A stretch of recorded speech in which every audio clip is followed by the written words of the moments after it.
Yeah, just turn it down a little taste. We be all good. I bring my orange juice out the car. I think we all good. All praises, glory now to the Most High. It's in there, bro. God of Abraham, Isaac, and Jacob. Honor the Lord was only begotten beloved Son, Yahoo, long live the King.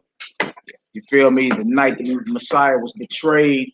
Another Friday night barbershop, chop shop. And once again, right back at it. We got our out of town family in the building.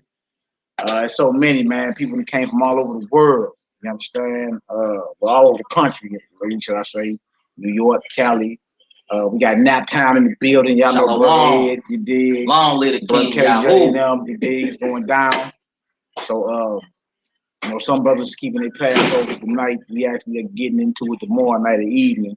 So this right here is basically the night in which he was betrayed, took bread, and by tomorrow morning he was brought before Caiaphas and the Sanhedrin and then delivered over to Pilate to be scourged and mocked up on that execution stake between 9 and 12 in the morning and gave it to ghosts between 2 and 3. And by the time we feast tomorrow, he'd have been off the execution stake and put into the sepulchre no man had ever lain for 3 days and 3 nights. You feel me? So the whole Easter thing is a fallacy. Good Friday is a fallacy. The Messiah actually tells us to remember what he did for us, what he laid down, his death. You understand? And we remember that during this time. It's a very serious time. Heightened spiritual activity, spiritual warfare is highest around this time as well. You dig? So pray for your brothers and sisters as we continue to pray for you. But be sincere around this time too, man. This is a serious time. Which if you don't stay focused, you get off track. So I tripping off other stuff. Then the greatest thing that has happened to it, whether you talking Egypt or whether you talking the sacrifice that was laid down and was called the crucifixion. If you're dealing with the greatest man that ever walked this planet, the Messiah, who we are directly related to. We descend directly from that line. We don't make no apologies about it. We don't care if you like it, understand it or not. It is what it is. It is what it is. Let's start this off in Isaiah the 43rd chapter first. Long live the King of Kings. You feel me? Lord of Lords. The night in which the Messiah was betrayed. It would have been this night 2,000 years ago, not under the vibration of Good Friday. You understand? Because even if he go down tonight, then he got to be down 3 days and 3 nights before resurrection. You can't get Easter Sunday early morning resurrection from that. Right. You understand? So go back and check any of the older videos we did leading up to Passover. You'll see the breakdown, how he's the Passover lamb or whatever. Again, some brothers doing Passovers tonight. Or kicking off the Feast of Unleavened Bread tonight. Other brothers did it the night before. We ain't doing it till tomorrow. You feel me? We all got reasons for it, but you know, if your panties in a bunch about it, it's not our problem. You feel me? Take it up with the Most High. We're gonna start this off in Isaiah the 43rd chapter of the Barbershop Chop Shop. We got plenty of family coming on in. You said what? Yeah. Yeah. We live up in this deal. Live in full effect, baby. Lock and load with effect mode. You dig? So we're gonna start it off in Isaiah the 43rd chapter. We're gonna read 1 through 7. I was at the store today and I couldn't find bunny eggs. I was looking all day. I couldn't find them. Somebody told me I went to Walmart. I went to Aldi's. Somebody told me I was at the wrong store. I thought bunnies laid eggs, brother. I ain't never had a scrambled bunny egg for breakfast either, you dig? So I was thinking I was missing out on something. Right. Maybe you can tell me something I ain't never had to show me something. Right. You feel me? If it's all lawful, it's all good. All praise and glory and honor to the Most High God. You dig? Yes, sir. So we're going to start this off in Isaiah the 43rd chapter. Once again, we're going to Passover. You feel me? How about we prepare our hearts and our minds to serve the Most High God, man? Bunnies don't lay eggs. Easter Sunday is a fallacy. What the Messiah did was keep Passover. His entire life. And the government lying about 9/11. And amongst many other things. Amongst many other things. Yeah. We're going to start it off in Isaiah the 43rd chapter so we can put ourselves in the mindset of what mind we ought to be in. This is a serious time. You feel me? When you go into the Passover, you'll see that the scriptures go into how we supposed to eat it in haste. This ain't a buffet. So when we all come together tomorrow, probably like the Matrix almost at that deal, like, you know, ain't no take home place. No. You can't do like you do at the 4th of July. Nah, bones get burned. They get burned. You know what I'm saying? Whatever you ain't prepped for that day, you keep in the refrigerator like lamb and all that. You cook lamb the next day and the day after that. You understand? But whatever is there that night, hey, that's got to get devoured. Bones got to get burned. It's time to rock and roll. You feel me? Because we was in the mindset of leaving captivity. That's the mindset we was in. We wasn't like, girl, that peach cobbler. Our mind was like, look, we need to get up out of here because America's army is on our back. Pharaoh's army is on our backs. We was like, look, it's time to roll. Bread ain't got time to rise. Right. Roast that lamb and keep this generation forever. Eat it with your loin and your staff in your hands. Be ready to rock. Eat it in haste. You dig? That's the mindset you're supposed to be in. Not like it's called the what's that buffet? The corral. The Golden Corral. This is not the Golden Corral tomorrow. It won't none of that. be the Golden Corral. Keep it serious. You understand? You got by tomorrow evening to have all the leaven out your houses too. If you rocking with us, you understand? You got till tomorrow evening before you even show up at the feast. Get all that leaven. We'll go over that tonight too. The Most High's will about what leaven symbolizes spiritually. Get all that about you. You feel me? And come to the Most High's unblemished, sincere. You feel me? You got something to say, Hebrew? Nah, it's all good. Just get the leaven out your heart. Don't come in there with no malice, no anger, no foolery. You know what I'm saying? No grudges and whatnot. Just get the leaven out your heart and just, you know what I'm saying, know why you're there. You said what? Know why we there. Walmart. That. That's all. Hey, I mean, ain't nothing we can do about it. That's all good. We rock and rolling. Hey, we just hit play. We just hit record, man. We're ready to go. All right, Isaiah, tell them we got about 15 more chairs. We all good. Isaiah 43. The Easter bunny is a fallacy. Isaiah 43, verse 1. Yeah. But now, thus saith the Most High. Yeah. That created thee. O Jacob. Yeah. And he that formed thee. O Israel. Y'all hear that? It said, hear this. Read that again. That's powerful right there, my brother.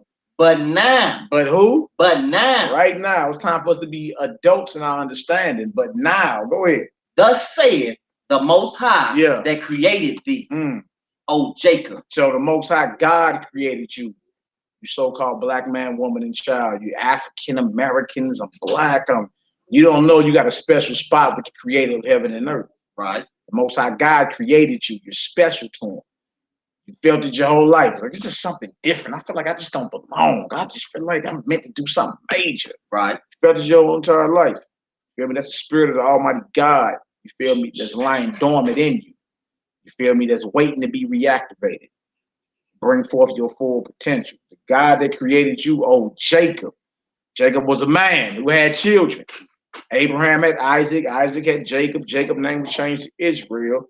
He had 12 sons. Those sons became 12 tribes. Yes, out of that fourth son, Judah, came to Christ. Not the white boy you've been looking at your whole life. You understand? No, not ain't no such thing as pink booty Jesus. He don't exist. But the Messiah spoken of in this Bible right here, yes. Yes, he does exist. You understand? Everything you read about was your ancestry. You understand? Your straight lineage.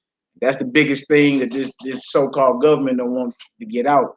The fact of your special connection to the Most High God.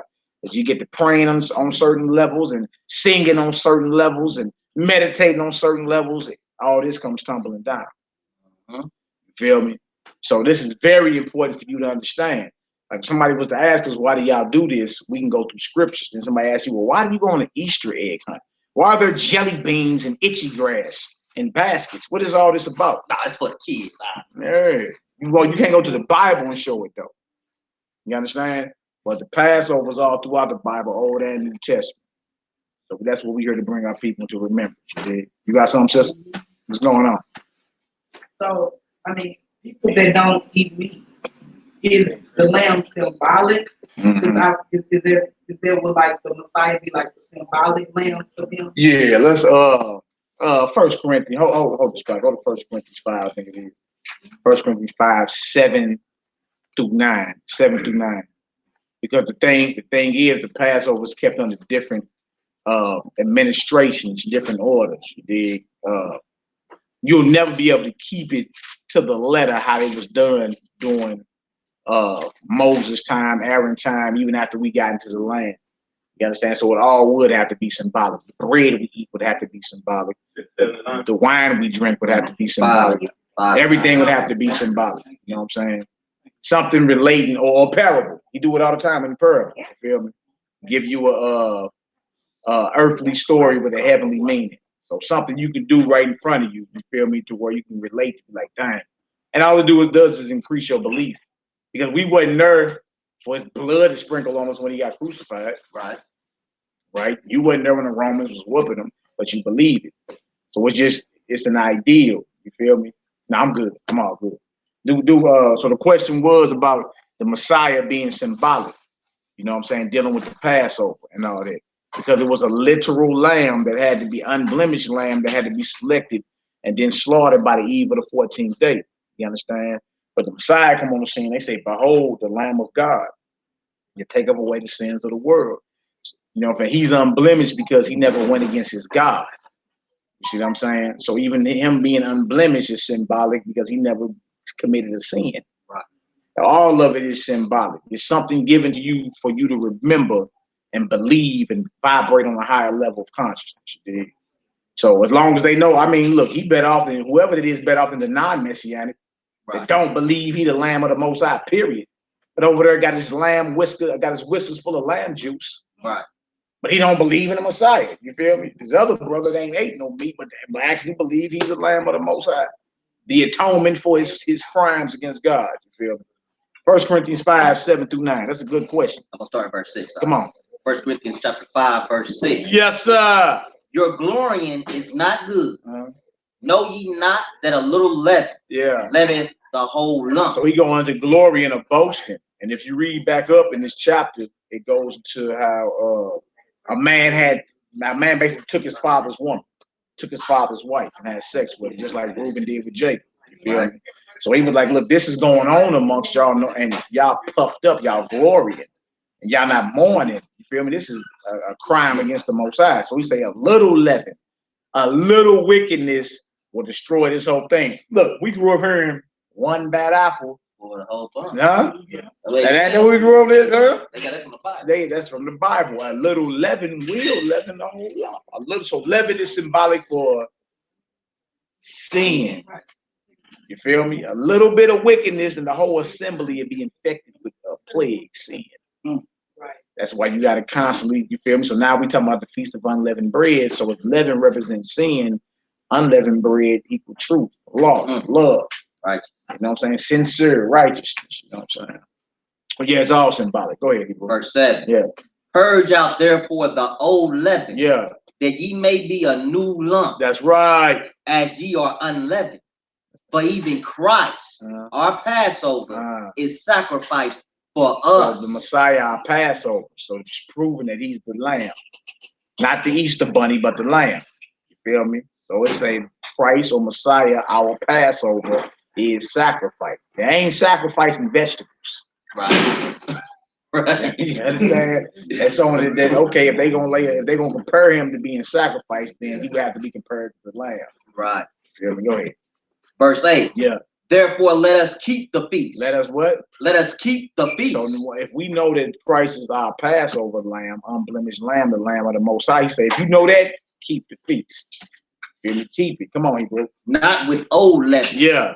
Neither with the leaven of malice and wickedness. Yeah, because you can keep this feast and still have betrayal on your mind, like Judas. You know what I'm saying? Knew everything, had spiritual power, circumcised, had fringes, spoke the Hebrew, knew what nation he was, and knew all of it. Ate with him, did all that, and still betrayed him for some slave wages. Man. Hey, you know how you lose something and the person that stole it help you look for it? Yeah. That's how Judas was. Yeah. That's how he was. He's one of them type of people. He'll help you look for something he even stole. That's the kind of type of backbiter he was, and that's what we got in this nation. Yeah, turncoat. We at verse 9. Turncoat, you did. No, we ain't got to go to 9. Read that verse 8 again for me. Verse 8. Yeah. Therefore, let us keep the feast, not with old leaven, neither with the leaven of malice and wickedness, but with the unleavened bread of sincerity and truth. So the unleavened bread represents, he said the unleavened bread was his flesh, right? Sincerity and truth. Other than that, you have to say, well, he's promoting cannibalism, right? And we know better. You feel me? Letting it be known as all this is symbolic. You understand? You wasn't there. Yeah, you seen that on the bottom of that too? I told him that. We wasn't there 2,000 years ago to witness any of it, but our belief, our faith in something higher than ourselves cleanses us. You feel me? Cleanses us. And that's what the powers that be done fought so hard. They spent trillions of dollars to keep the true sons and daughters of light vibrating on that high level right there. Feel me? Knowing our special connection to the Most High God and His only begotten Son.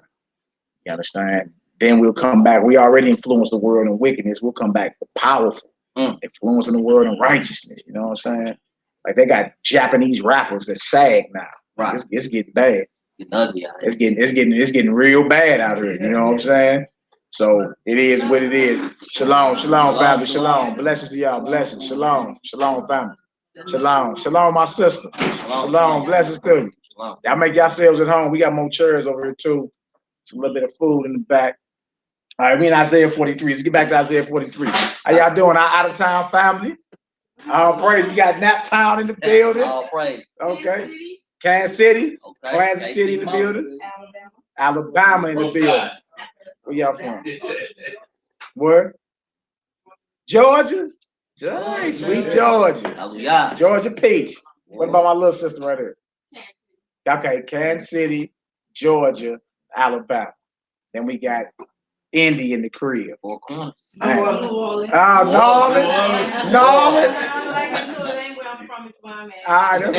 was up. All praise. No matter where you at, it's real. No matter where you at, scattered to these four corners, man. We checking in. We checking in, y'all. All right, we all good. Yes, ma'am.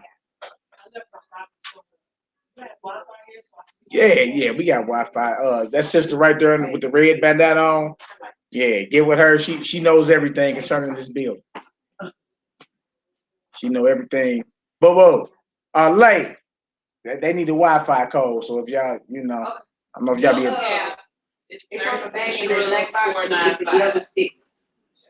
All right, we all good. Isaiah 43. Isaiah 43. Let's get her done. Isaiah 43, verse 1 again.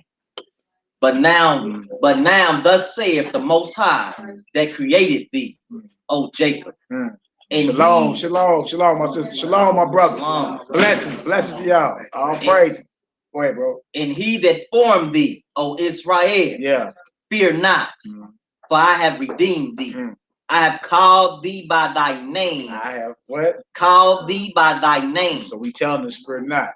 You understand? I've called you by who name? Thy name. By your name, Israel. Right? Going through what we go through, he letting us know, fear not. I got you. Especially during this time right here, we should be in that vibration under that belief. The Most High God has us. All right, come on, Hebrew. Thou art mine. Thou art who? Mine. Most High God said, you mine. You belong to me. You feel me? That should make you feel good. The creator of heaven and earth got personal with you real quick. Said, woman, you mine. What you talking about? Right. What you talking? Woman, you mine. He claims. That's powerful. He claims you, right? Go ahead. Verse 2. Yeah. When thou passest through the water, I will be with thee. When you go through the water. So you say, well, dang, is that symbolic? Or is that literal? You feel me? Do we have anything in our history to where we went through waters and we're fine? Oh, yes, we do. What do we have? At what time in our history as Hebrews did we go through some type of waters and was fine? It looked like it was impossible. Like go out to the Atlantic Ocean. I don't know how y'all gonna get up out of here. Right? What do we have? Anybody? Y'all can raise your hand. It's all good. What do we have in our history to where our people, you feel me, had water in front of them and came out on the other side? Go ahead, Nolans. What it say? The Exodus, what we talking about tonight. The Red Sea, also crossing the Jordan to take down Jericho. Same thing. Feel me? So going through the waters should be no problem for us. It was told for us, we right here by the muddy waters of Mississippi. For what? No bridges. And he was like, look, go on out of that Mississippi River. I got you. I got y'all. Hey, we shouldn't bat an eye. Right. It's time to rock. Raise your stack. Because at least he's basically a God saying, check my record. Check how I get down. I done got down like this before plenty of times, right? So when you go through the waters, I got you, right? What else you say, my brother? He said, y'all good? Everybody good? Go ahead. Verse 2. When thou passest through the waters, I will be with thee. Yeah. And through the rivers, they shall not overflow thee. Yeah. When thou walkest through the fire, when thou walkest through the fire, through who? Through the fire. Oh man, thou shalt not be burned. Nah, trip off that. Right? We also got Noah and the flood, right? Went through the waters on that and was safe. Right? So now he's talking about fire. What example we got in our history with fire? That's like that hurt. Yeah. And a bad Negro. Yeah. Shadrach, Meshach, and a bad Negro. Right? Her wasn't singed on their body. If you get into the book of Joshua, Abraham, same thing happened to Abraham. Book of Joshua. Feel me? So when Genesis 12 kick off and it says, get about your house and your father's house and your land of your nativity and go somewhere else, he had just got pulled up out of furnace. He just got pulled up out of furnace. That's in the book of Joshua. You be like, dang. So no matter what element we facing, no matter what disaster we facing, nuclear fallout, you understand? Flooding, whatever, the Most High God, like, look, you mine, I got you, fear not. Yeah. So that's the spirit we should be in during this Passover celebration that we coming into. You should understand that you got a mighty God. And then trip off this, what other God on record and did that for us people? None. What other guys you talking about? Like, name them. Somebody done did something close. Something I'm saying, I ain't read that. I ain't read nothing about Hotep and them, not Hotep, but Amun-Ra and Isis and like what other gods show face when it's time to go down and start pouring out miracles? No. You ain't got nobody. All right, come on, Hebrew, let's get it.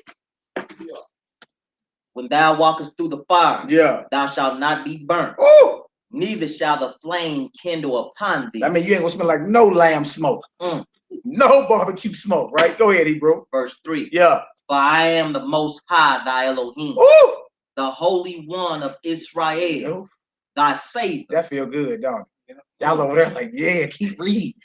Keep reading. The Holy One of Israel, your Savior. Right? Go ahead, Al. I gave Egypt for thy ransom. He said, remember me? I dropped the whole nation, the greatest nation in history at the time, so you could live. How could you ever forget the Most High God? We should feel ashamed of ourselves, man. You know what I'm saying? And we fight tooth and nail trying to hold on to worships that have nothing to do with them. Fight tooth and nail. And he like, look, man, I destroyed nations for y'all. Got him up out of here. You still talking back? What you complaining about?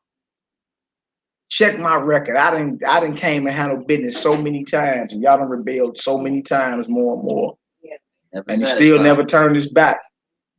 You know what I'm saying? Made a way for us to get on back. You talking about true love. You feel me?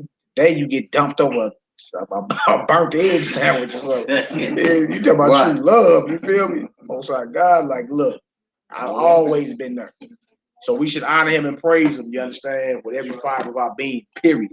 All right, come on. Now, what else to say? I gave Egypt for thy ransom. That's right. Ethiopia and Seba for thee. Now, what does ransom mean? Y'all done seen movies before? What you mean if you held for ransom? What that mean? You better let my people go else. Right. I got yours. They seen take. Yeah. Special set of kids. Yeah. Most High, like, look, hey, I'm gonna hold y'all ransom. Y'all better let mines go. All right, come on, Hebrew, let's get it. Verse 4. Yeah. Since thou wast precious in my sight, thou hast been honorable, and I have loved thee. Therefore, Therefore will I give men for thee, and people for thy life. He's saying, I'm gonna lay them down so you can live. Sounds harsh, I know. Sounds very harsh. People like that sounds mean and evil. Nobody cries when it's you. That's the alligator bait. Right. When your baby's getting snatched and fed to use to, you know what I'm saying, catch alligators or any of the crimes against humanity that have happened to us. Nobody cries about that. Feel me? Nothing that there is no type of solutions. I mean, you got people saying no justice, no peace. You got people marching around tanks. Right. You understand? And marching is a declaration of war. Like you march when it's time to go to war or whatever. Nothing with no real solution. You feel me? Al Sharpton and them show up, do a little stunt, get a check cut. And they blow on out the, they blow on about the city. The movement fizzles out. You don't talk about Mike Brown no more. That's here in St. Louis. Nobody talk about him no more. Talk about Sandra Bland and Eric Gardner and Tamir Rice and Freddie Gray and Trayvon Martin, and the list go. I mean, come Emmett Till. You don't talk about none of these things no more because it directly doesn't affect you. So you'll focus on it for a few seconds, and then the movement fizzles out. Jason Stokely, cop here in St. Louis, was on camera, grabbed him an AK out of his trunk and said, "I'm going to kill this nigga." That's what he said. You feel me? All that went down back in September last year. Everybody been out there marching, going live in St. Louis and all that. Yeah. You gotta quit it. Yeah. But they ain't out there. Look, you be hot for 30 seconds and then you going back to clock in. You understand?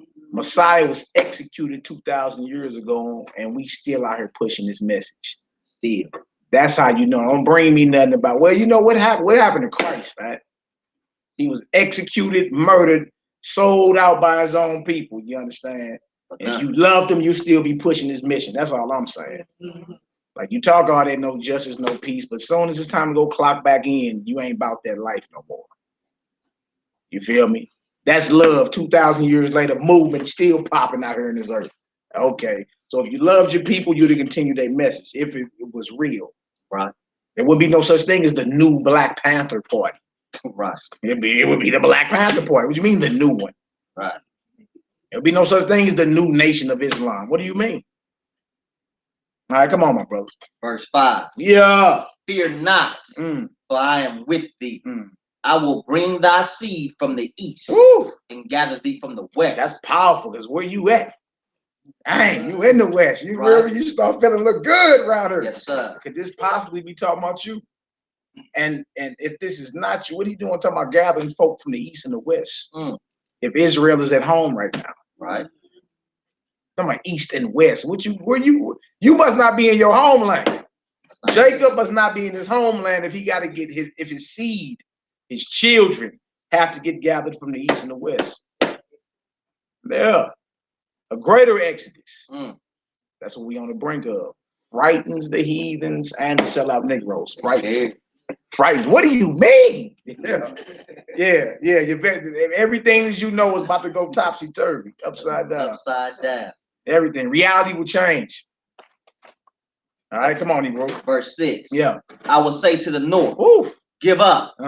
And to the south, keep not back. That's north, east, west, and south. News, baby. Come on. All over. Yeah. Bring my sons from far, and my daughters from the end of the earth. Even every one that is called by my name. For I have created him for my glory. I have formed him. Yeah, I have made him. That's powerful right there. That's the Most High God. You understand? So we should never forget him. That's why he commands us to keep his appointments and keep these times in memory. Feel me? So when the shorties ask you, why would you do that? Why would you be like, look, you know how that happened the other day? Look, the Most High God came through. He loved you so much, he redeemed us. You feel me? For real? They eyes light up. You feel me? And be all about praising the Most High. Powerful, right? Let's drop it. Let's go 2 Corinthians. 2 Corinthians, 1 Corinthians 11. Start around verse 20. The night the Messiah was betrayed. Shalom, my brother. Cali in the house. Cali in the house. What up, Heat, bro? We got a few more chairs, bro. You know how you business. Food in the back. I think some more beverages. Water and juice on the way. You dig? How you doing, my brother? Blessings to you. I'm glad you made it safe. Our sister Alicia Edwards and husband and I, how y'all doing? All praises. All praises. I'm glad everybody made it safe. Hallelujah. I'm going to do 1 Corinthians 11 next. Start around verse 20, Hebrew.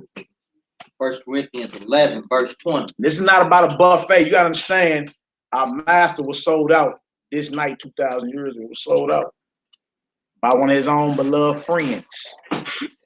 Feel me? Was hunted by some folks that had the authority of the Roman Empire. By the morning time, he was brought before the judges of Israel, the Sanhedrin and them, brought up false charges against him. They passed over to the Romans. They beat him, scourged him up on that execution stake between 9 and 12 in the morning to noon, and died around the 9th hour, 2 to 3 p.m. By the time the sun went down, he was ish in a sepulchre no man had ever laid before. 3 days and 3 nights later, he rose. Good Friday is false. Bunnies don't lay eggs. Easter Sunday is false, the whole nine. It all comes tumbling down when you put the right pieces together. You dig? So we going over the night in which he was betrayed. By the time we eat tomorrow, he'd have been already in the tomb. All right? Pulled out the cross or the execution stake and put in that tomb. Let's get it. We in 1 Corinthians 11. This is going to the mindset we ought to be in during this time. We gonna, you're gonna see some smiling and people gonna be enjoying themselves. But never forget, always keep in mind what this is about. You understand? It's not a picnic or a family reunion. Right. You understand? This is like we are commanded to remember the great sacrifice that has happened for us, whether you're talking about Egypt or whether you're talking about what they call crucifixion. All right. 1 Corinthians 11, start around verse 20, y'all. 1 Corinthians 11, yeah, chapter 11, verse 20. I believe so. When you come together, therefore, into one place, this is not to eat the Lord's supper. For in eating, everyone taketh before other his own supper, and one is hungry, and another is drunken. So he's saying this is deeper than just a meal, right? That's all he's going into. You're like, man, they got that lamb and that, yeah. And you start bragging, boy, you better get out. You better get over here quick. They setting it out. Yeah, them Hebrews. How quick can you get to St. Louis? Yeah, they setting it out. He like, look, this is deeper than just a meal you come in to eat and lick your fingers, right? Now, when y'all in there tomorrow, just look around and see how many people. Like, it's real easy to lose focus. It happens all the time. You feel me? It's real easy to lose focus. So just look around within your own mentals and be like, I wonder if like who all is really focused right now. Like if the trumpet blew right now and it was time to rock. Like, hey, it's time to go. Lord say going down to that Mississippi River. All the bridges, there ain't no bridges. It's time to go. You be like, no, but I gotta go to work Monday, and no, I'm on papers. I can't go to Illinois. You don't gotta leave you here. I'm on probation, brother. Stay behind.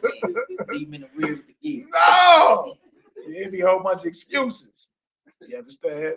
We gotta be ready. So just look around and be like, I wonder if the brother ready or the sister ready, whatever. You know what I'm saying? See how long you can actually focus on what has happened.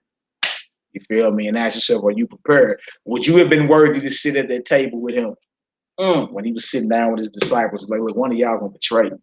You know, everybody's another cut to the heart, like, oh my God, no. It's powerful, man. But would you have been worthy to sit there? I mean, you gotta ask yourself, like, inwardly, like, dang, I don't know, I'd be tripping. I'll be slipping a certain. I don't know if I'd have been worthy to sit at that one. Just ask yourself. Then where you need to make the corrections, make the corrections. All right, come on, Hebrew, let's get it. So it's deeper than a meal, right? Go ahead. Verse 22. Yeah. What? Have ye not houses to eat and to drink in? Or despise ye the church of Yah and shame them that have not? He said, you got houses to eat and drink in. You know what I'm saying? Food stamps came, didn't it? Yeah. It was on time. It was on time. It was on time this month. It was on time. Yeah. Go ahead.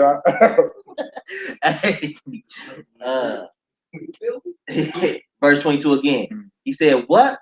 Have ye not houses to eat and to drink in? Yeah. Or despise ye the church of Yah and shame them that have not? Yeah, because if you don't be careful, you get real carnal.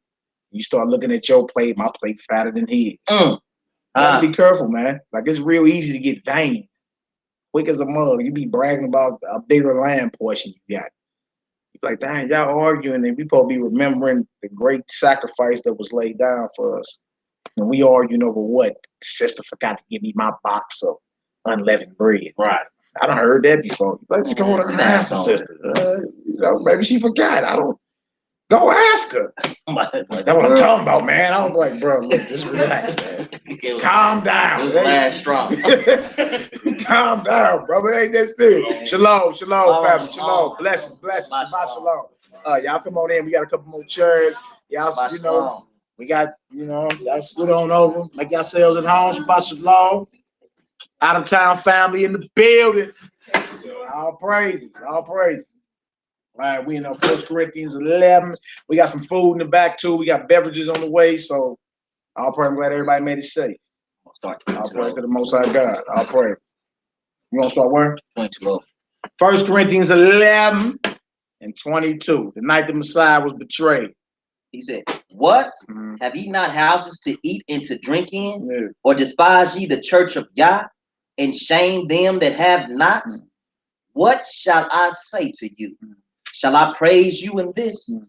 I praise you not. Wow. Come on. For I have received of the Lord that which also I delivered unto you, that the Lord Yeshua, the same night in which he was betrayed, took bread. That same night he was betrayed, took bread. You understand? So somebody was around him, wasn't in the right spirit. They ate the Passover with malice and wrath in their minds. As we keep reading, this is gonna go into that. Like if you in the wrong mindset eating this, you could be damaging yourself. You understand? So that's why I was saying, stay focused on what you were here for. You know, some of y'all maybe have never tasted lamb before. You're gonna devour it. It's off the chain. It's good. It's off the chain. It's beyond good. You understand? Like I don't know what I've been missing out on my whole life, right? But understand, why are you here? Is you here just to taste lamb? You feel me? You're here just to eat. Come on, man. It's deeper than that. What are we here for? Do we keep in memory what has happened? How long can you hold that focus? All right, come on, Ebro. Verse 24. Yeah. And when he had given thanks, he broke it and said, take, eat. This is my body, which is broken for you. Now, look, that's what we was talking about earlier, Keisha. What we were talking about earlier would have to be symbolic. If not, someone could say, well, your Messiah promotes cannibalism. Right. You see what I'm saying? So everything that we do is symbolic to represent a transformation of mind, what it is we believe in. Everything we do. And whatever you do outwardly that's based out of this is representation of something higher. You feel me? So he's just saying the bread represents his body that was broken. All right, go ahead, Al. Verse 24 again. Yeah. And when he had given thanks, he broke it and said, take, eat. This is my body, which is broken for you. This do in remembrance of me. Right. So do this in remembrance of me. He didn't say pull up your garments and go Easter egg hunt. Right. Right. Now this ritual they try to do once a month, I believe it is. They call it church communion or something like that. Right. They try to do it like once a month, something like that. First Sunday. The night he was betrayed was Passover. It was preparation for the Passover and unleavened bread. That's when he was betrayed. Right. So this thing goes down once a year, not once a month. And you can't start adding and making up your own stuff. You feel me? That's when everybody come in with their own worship. Right? Now, of course, every time you eat and drink, thank the Most High God, of course. Right? But this right here happens once a year. It don't happen once a month. You understand? So you can bring in a whole new way of worship or something like that. All right, come on now, let's get it. 25. After the same manner, also he took the cup when he had supped, saying, this cup is the New Testament in my blood. This do ye as oft as ye drink it in remembrance of me. So you understand? The wine represents the blood. Is he saying drink blood literal? No, that would be against the law of God. You feel me? But even the first covenant was dedicated with blood. Exodus the 19th chapter, if y'all read that. You feel me? So in the blood is life. That's something consistent all throughout what's called the Old Testament as well. So it's just it's symbolic. You feel me? The unblemished lamb, the unleavened bread, the cup we drink, the bitter herb for the bitter bondage, the sting of death, all of it. It's all symbolic. All right. And when y'all get a taste of that bitter herb, ooh-wee. It's serious. It's serious. Don't try to go too hard now. You feel me? It's gonna be little chunks of little horseradish root. They're gonna be cutting up and it'll be right there in the center of your table. When we eat that, you gonna feel it. Smacking the back of the head like wow. Well, then that might clear up some sinuses too. If you stuffed up a little bit, horseradish root. Right? Some people eat lettuce. I'm like, nah, that's not bitter. You want to talk about some bitter? That horseradish root will clear up sinuses and everything. Y'all gonna be slapping the back of them head. What? Come on, Hebrew. Verse 26. Yeah. For as often as ye, verse 26. Yeah. For as often as ye eat this bread, and drink this cup, ye do show the Lord's death till he comes. See, so we supposed to remember his death. Don't say his birth, right? It's evident he resurrected, but he didn't even say resurrection, like institute a celebration behind it, right? He said, remember my death. You understand?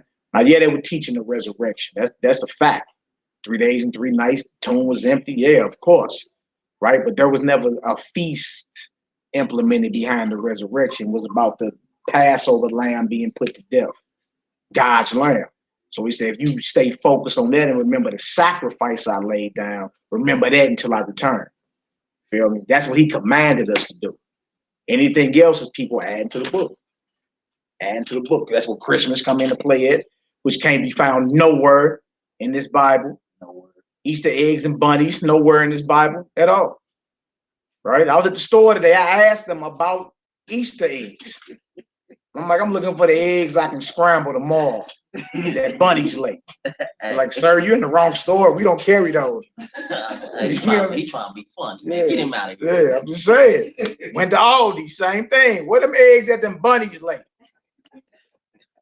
Baby, you know bunnies don't lay no eggs. Make sure you know. I'm like, oh yeah. What's all this round? What's all this? Right. You feel me? Oh, it's just for the kids. You know, just you know better and still choose to go against it. That's the thing. Feel me? And then we complain about ancestors who may have not known what we know. But you know people today that know better and still choose to do opposite. They know the Christmas tree ain't biblical. Baby, I know. I just, okay, so your lust to override what you know is right. Your lust to override it. You feel me? You got examples of you right in front of you every day of people that say, I know what I'm doing is wrong, but I love to do it. Yeah. I can't help it. I love to do it. You got that right in front of you. You feel me? It ain't just in our generation. Generations on back. Brothers in the 1800s knew who we were. Because I heard speaking. You feel me? And they go through what you go through. Same exact thing. Like, hey, you ain't supposed to be doing it. I know, but I'm going to do it anyway. Because I lust to do it. And I know it's wrong, right? But I lust to do it. So you got the same thing in this generation as it was in the generations that came before us. People that know better and still don't do better. Thinking that your lust justifies you in the eyes of God. Come on, Hebrew, let's get it. Verse 27. Yeah. Wherefore, whosoever shall eat this bread and drink this cup of the Lord unworthily. On who? Unworthily. That's that malice. We read in 1 Corinthians 5, said, let us keep the feast, not with the leaven of malice and wickedness. That's unworthy. You feel me? You got malice and wickedness on your mind. You partake in this. Right? You eat and drink this unworthy. Come on, bro. Shall be guilty of the body and blood of the Lord. You might as well kill them. You see how long you gotta focus and keep a righteous mindset through this whole thing? You got to eat this deal in haste. You got to stay focused because, look, we could be leaving tonight if everything played out how it was supposed to. Right. We could be leaving tonight. You have no malice, no wickedness because you'll eat damnation on yourself. Right. It's as if you killed them. You might as well been there stabbing or spitting on them. Tearing off his beard. It's so quick. Now watch. You're going to see certain things, right? Somebody might want to argue over unleavened bread boxes or I ain't get enough lamb or somebody gonna get in their feelings about something. It happens all the time, right? See how long you can focus on what we really here for. Game on, huh? Yeah. It ain't that hard, man. You just stay sincere in what you're doing. It really ain't that hard. All right, come on, Hebrew. Verse 28. Yeah. But let a man examine himself. Right, examine yourself. Get yourself together. Come on. And so let him eat of that bread and drink of that cup. Yeah. For he that eateth and drinketh unworthily, eateth and drinketh damnation to himself. See that? You don't want to do that. In other words, you don't want to destroy yourself. All right, come on now. Not discerning the Lord's body. Woo. For this cause many are weak and sickly among you. Because some have eaten this thing unworthy. Many are weak and sick. See? Many have partook unworthy. That's why he say, examine yourself. Right? Let that leaven go. You gotta see, you can't just spend time getting all the breadcrumbs and the jiffy out your cabinets. Right. But you ain't worked on getting that evil about your mind. You feel me? Like you'll shalom the brother or sister, but really don't like him. I don't. Yeah, that's leaven. That's what are you doing? They say you being fake. Yeah. And those you say, because you out there fronting, many are weak and sickly among. That's dangerous. All right, come on, Hebrew. And many sleep. And many who? And many sleep. Y'all know what kind of sleep that is, right? They went back to sleep. Many are dead. Dead. Oh, my bad. I'm thinking they went back to sleep as in they don't believe in the truth no more. Many they ate of it. I mean, that's a spiritual significance behind it, but when you go into sleep, like 1 Thessalonians 4, concerning those that are asleep, like when the scripture go into it, when they get into sleep, on certain levels, they talk about death. Many people are weak, sickly, and dead. So again, it's just putting a further stop on the focus that you got to maintain while you're there. You feel me? It ain't to scare you, it's just true. You know what I'm saying? Just stay focused. All right, come on, Hebrew. Verse 31. For if we would judge ourselves, we should not be judged. Y'all see that? If everybody examined themselves, right? Like if you just, even every day, if you just got to the crib and just went back, you know what, I could have said that different. I could have did this different. I could have responded different to that. I could have turned there. Like if you just start, you feel me, start judging yourself daily, then you'll be dotting your I's and crossing your T's, in other words. Like we don't even do that no more. We just, whatever, we impulsive. Like somebody say something, you on swole, trying to do something. Mike Bugs in the building. What up, bro? Shalom, Israelites. Y'all good? Hey man, y'all gonna have to squeeze on in. I got another chair right there. It's a chair right here. Chair right there, And some vittles in the back. All good. Shalom, Chris. Chris, you too, bro. What up, bro? What up, Big Mike? Good, man. Good, man. What up, Big Mike? Y'all good, everybody? Y'all good out here, bro? What's going on? Now we in 1 Corinthians 11, man. Going over the mindset of what we do. We're gonna get into it. Shalom, my sister. How art thou? Hey, can you help her out? Like show it to the back right there. I got another chair over here, sister, right here, bang. Or you see anywhere, just make yourself comfy a little taste. We all good. We in 1 Corinthians, chapter 11, what verse? Verse 31. Let's get her done. Verse 31. For if we would judge ourselves, we should not be judged. 32. But when we are judged, we are chastised of the most high, that we should not be condemned with the world. Yeah. Wherefore, my brethren, when ye come together to eat, tarry one for another. And if any man hunger, let him eat at home. Yeah. That ye come not together unto condemnation. See, so this is bigger than a meal. You feel me? You shouldn't be there like, boy, my stomach touching my back. Right. You feel me? Like, get all that together before you get up in there. It's deeper than just a meal. You understand? Tarry one for another. Because if you slip into the mindset of this is just the golden corral, I'm finna smash. Now you in the mindset of not being serious about what is really happening. All right, go ahead, bro. And the rest I will set in order when I come. That's powerful. Let's go to John chapter, not John, Matthew 26, I believe it is. Matthew 26. Matthew 26. Got an out-of-town family in the building. All praises to the Most High God. All praises. Everybody made it safe. You know what I'm saying? We're about to get her done. You said what?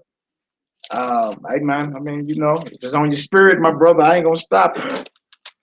I ain't going to never tell you no, my brother. I started Matthew 26, and we're going to jump over to John 18 now. Sorry, verse 17. I don't know. 17 is a good spot. Let's go back a little bit though. 17 should be cool. Bang, bang, bang. Yeah, okay. All right. Yeah, start at 17. Matthew 26 and 17. You want to start at 14? So we're gonna start it? Yeah, 14. Let's get it done. The night the Messiah was betrayed. Matthew 26, verse 14. Ask yourself if you had been worthy to sit at that table. Would you have eaten the Passover with malice on your heart? Kind of hard, ain't it? Especially in the time where it's drama every second, seems like all type of static going on. All right, let's get it done. Matthew 26, verse 14. Yeah. Then one of the 12, called Judas Iscariot, went unto the chief priests and said unto them, what will ye give me? And I will deliver him unto you. And they covenanted with him for 30 pieces of silver. Yeah. Zechariah 12 going to that as well. Like it was all prophesied to happen. Feel me? So he's like, well, look, and this is crazy because this is a brother that actually had spiritual power. When you read Matthew chapter 10, the disciples that he gave spiritual power to, cast out devils and heal the sick. Judas was one of them. Right? Like he straight was like hand selected. You see? And still to the very end. This kills that notion, once saved, always saved. Judas should be saved then. He actually hugged the Messiah, sat with him, you know what I'm saying? Tasted of the Holy Spirit, got the power of the world to come and all that. Feel me? But didn't finish. You can start off on this thing and miss the mark. That's scary, man. Now you can start off in this and miss. Ooh-wee, most I dealing with you and you miss. Oh, man. What was all of it for, right? So he went and sold him out. He betrayed him. For 30 people, look, slave wages. That's not even a come up. That's not even a come up. You know what I'm saying? Hey, right? Somebody that actually has spiritual power, trip off that. Somebody that the divine spirit, the Holy Spirit was on, dealing with. When he was in his right spirit, he could walk right up in here and heal whatever kind of disease was, whatever. Judas Iscariot, the son of Simon, boy. I know his daddy like, boy, he was an embarrassment for eternity. No, that ain't my son.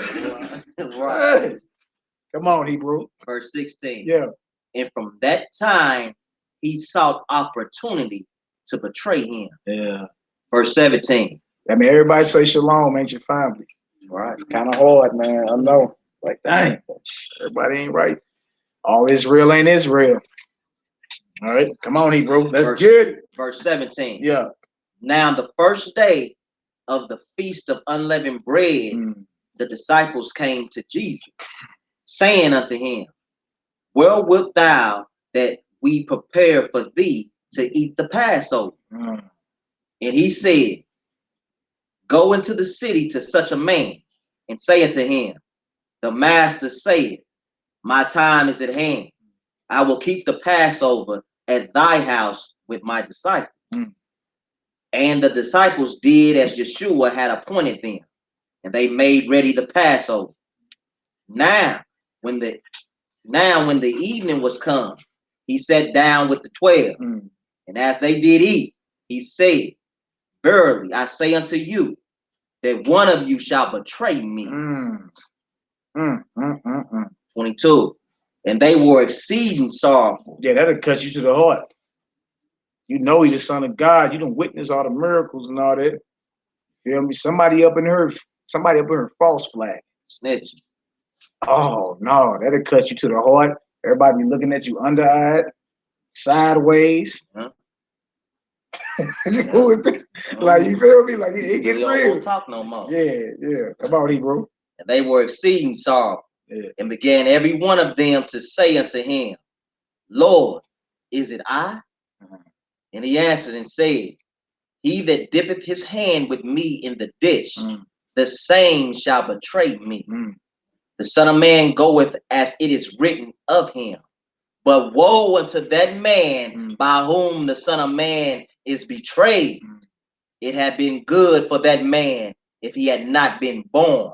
You see that? Been better off he had never been born and you betray the Son of the living God. A lot had to fall on somebody. Who was going to do it? Somebody. David prophesied about it in Psalms 35, Psalms 34. My own familiar friend, Psalm 41. Whom I had bread, lifted up his heel against him. Come on, Hebrew. 25. Yeah. Then Judas, which betrayed him, answered and said, Master, is it I? He said unto him, Thou hast said. That's just like a nigga to help you look for your money after he stole it. Yeah. Is it I? Yeah, that's you. Yeah, you know, it's in your pocket. Talking about you will help me look for it. Sister Urge. Shalom. That's sister that owns the shop, y'all. Sister Urge. Right on for having us. Hallelujah. Hallelujah. All right, come on, Hebrew. 26. Yeah. And as they were eating, Yeshua took bread and blessed it and broke it and gave it to the disciples and said, Take, eat. This is my body. Yeah, the bread is symbolic for the body of Messiah, Mashiach. All right, go ahead, Hebrew. And he took the cup and gave thanks and gave it to them, saying, Drink ye all of it, for this is my blood of the New Testament, which is shed for many for the remissions of sin. Yeah. Hold that. Go to Hebrews 9:22. We come right back up. Hebrews 9:22. Without the shedding of blood, there is no remission of sin. There are a lot of non-messianic haters out there. You understand? Like it's Hebrews 9:22, I believe it is. And then I need Leviticus 17, 10 and 11. Leviticus 17, 10 and 11, Hebrews 9:22. Now watch this. So he's introducing the covenant, the new covenant. You understand? And again, it's all a belief because you wasn't there. You wasn't there to watch his blood get spilled. You wasn't there to watch him crucified. You wasn't there to watch him resurrect, but you believe. So your belief is what makes you whole. Your belief is what makes you vibrate on a higher consciousness. Christ consciousness or Messiah consciousness. You understand? It's your belief because you wasn't there. So anybody can argue that didn't happen. How you know you was born 20 years ago? What you mean it didn't happen? Right. You're talking about 2,000 years ago. You understand? So anything you dealing with from the ancient world, it would have to be a belief. Anything. So they can't just talk about what you into and say, but I can't deal with that Bible because it's all about faith. But you believe in something. Right. You understand? Whatever your profession is, you're good at it. You believe you can do it. If you play a musical instrument, you're good at it. You believe you can do it. Everything you deal with is a belief. Even the atheists believe something. You understand? They believe something you ain't never saw. You've never seen a species morph into another species. Right. But they believe it. That's impossible. Yeah. But they believe it. You understand? So dealing with our thing is no different. Everything you deal with in life deal with faith, a belief in something. You wouldn't be as good as what you're good at if you didn't believe you could do it. All right. For Hebrews 9:22, what did it say, y'all? Hebrews 9:22. Yeah. And almost all things are by the law purged with blood. With who? With blood. So this should be nothing foreign to a Hebrew to hear this represents my blood right here. Right. If it ain't his blood, then you're talking about turtle dove blood, bullock blood. What you talking about? Right. Right. And you talking about a temple they got to get built with priests that need to lay hands on the sacrifice, and man, ain't nobody doing that. Nobody's doing that. You feel me? So if you don't accept the Messiah, then you need to be doing all these rituals that we're going to read about in Leviticus so you can be clean, but it's impossible for you to do that. It's impossible. All right? Come on, Hebrew. And without shedding of blood, shalom, is no remission. Say it again. And without shedding of blood, is no remission. Without the shedding of blood, there is no remission of sins and transgression. Right? So when he did that in Matthew 26, I'm like, this represents my blood going into the law of the Most High God. That's how everything got purged back in the day. Do Leviticus. This is under the order of Aaron. Leviticus 17. Leviticus 17 and 11. Yeah. For the life of flesh is in the blood, and I have given it to you upon the altar to make an atonement for your soul. See? For it is the blood that maketh an atonement for the soul. See? So that's what you call Old Testament and New Testament. Right? So that should be foreign to us to hear the blood atones for sin. Something had to die because you transgressed. Something, whether it was an animal, you feel me? In this case, Messiah. Right? Who would be symbolic for an unblemished lamb because he never committed a crime against his father. Right? If they had a crime he committed, they'd have came out with it. Right. You had him, if you had him his jacket loaded with sins, they'd be blasting that. They'd be blasting it. Feel me? But they ain't got it. All right. I should go back to Matthew. Matthew 26. Where we at? Verse 28. Matthew 26. The night the Messiah was betrayed. All right. So we just going into the mindset we ought to be in. We're gonna go into when they came and locked him up and everything. Right? And how he stood solid. He stood solid when they came for him. He ain't say, "Come on, dog. They caught us." Right. Nah. He knew they was gonna run. Man, he's like, "Nah, y'all looking for me? Let my boys go. Yeah. I'm him. Who you looking for? That's me. Let them go." He ain't like, "Come on. They caught us, man." No, they caught you. Yeah. He stood solid. Held it down. He stood solid. He wasn't on. He wouldn't have been on the first 48. Right. You feel me? Telling on his homeboys and them. They couldn't have gave him a cigarette. It wouldn't have worked. Right. Yeah. Right. He ain't going down. Matthew 26. Book of Matthew 26. Verse 28. Yeah. For this is my blood of the New Testament, which is shed for many for the remission of sin. But I say unto you, I will not drink henceforth of this fruit of the vine until that day when I drink it new with you in my Father's kingdom. That's powerful right there. He said, the day coming when we all gonna toast up. I'm cool.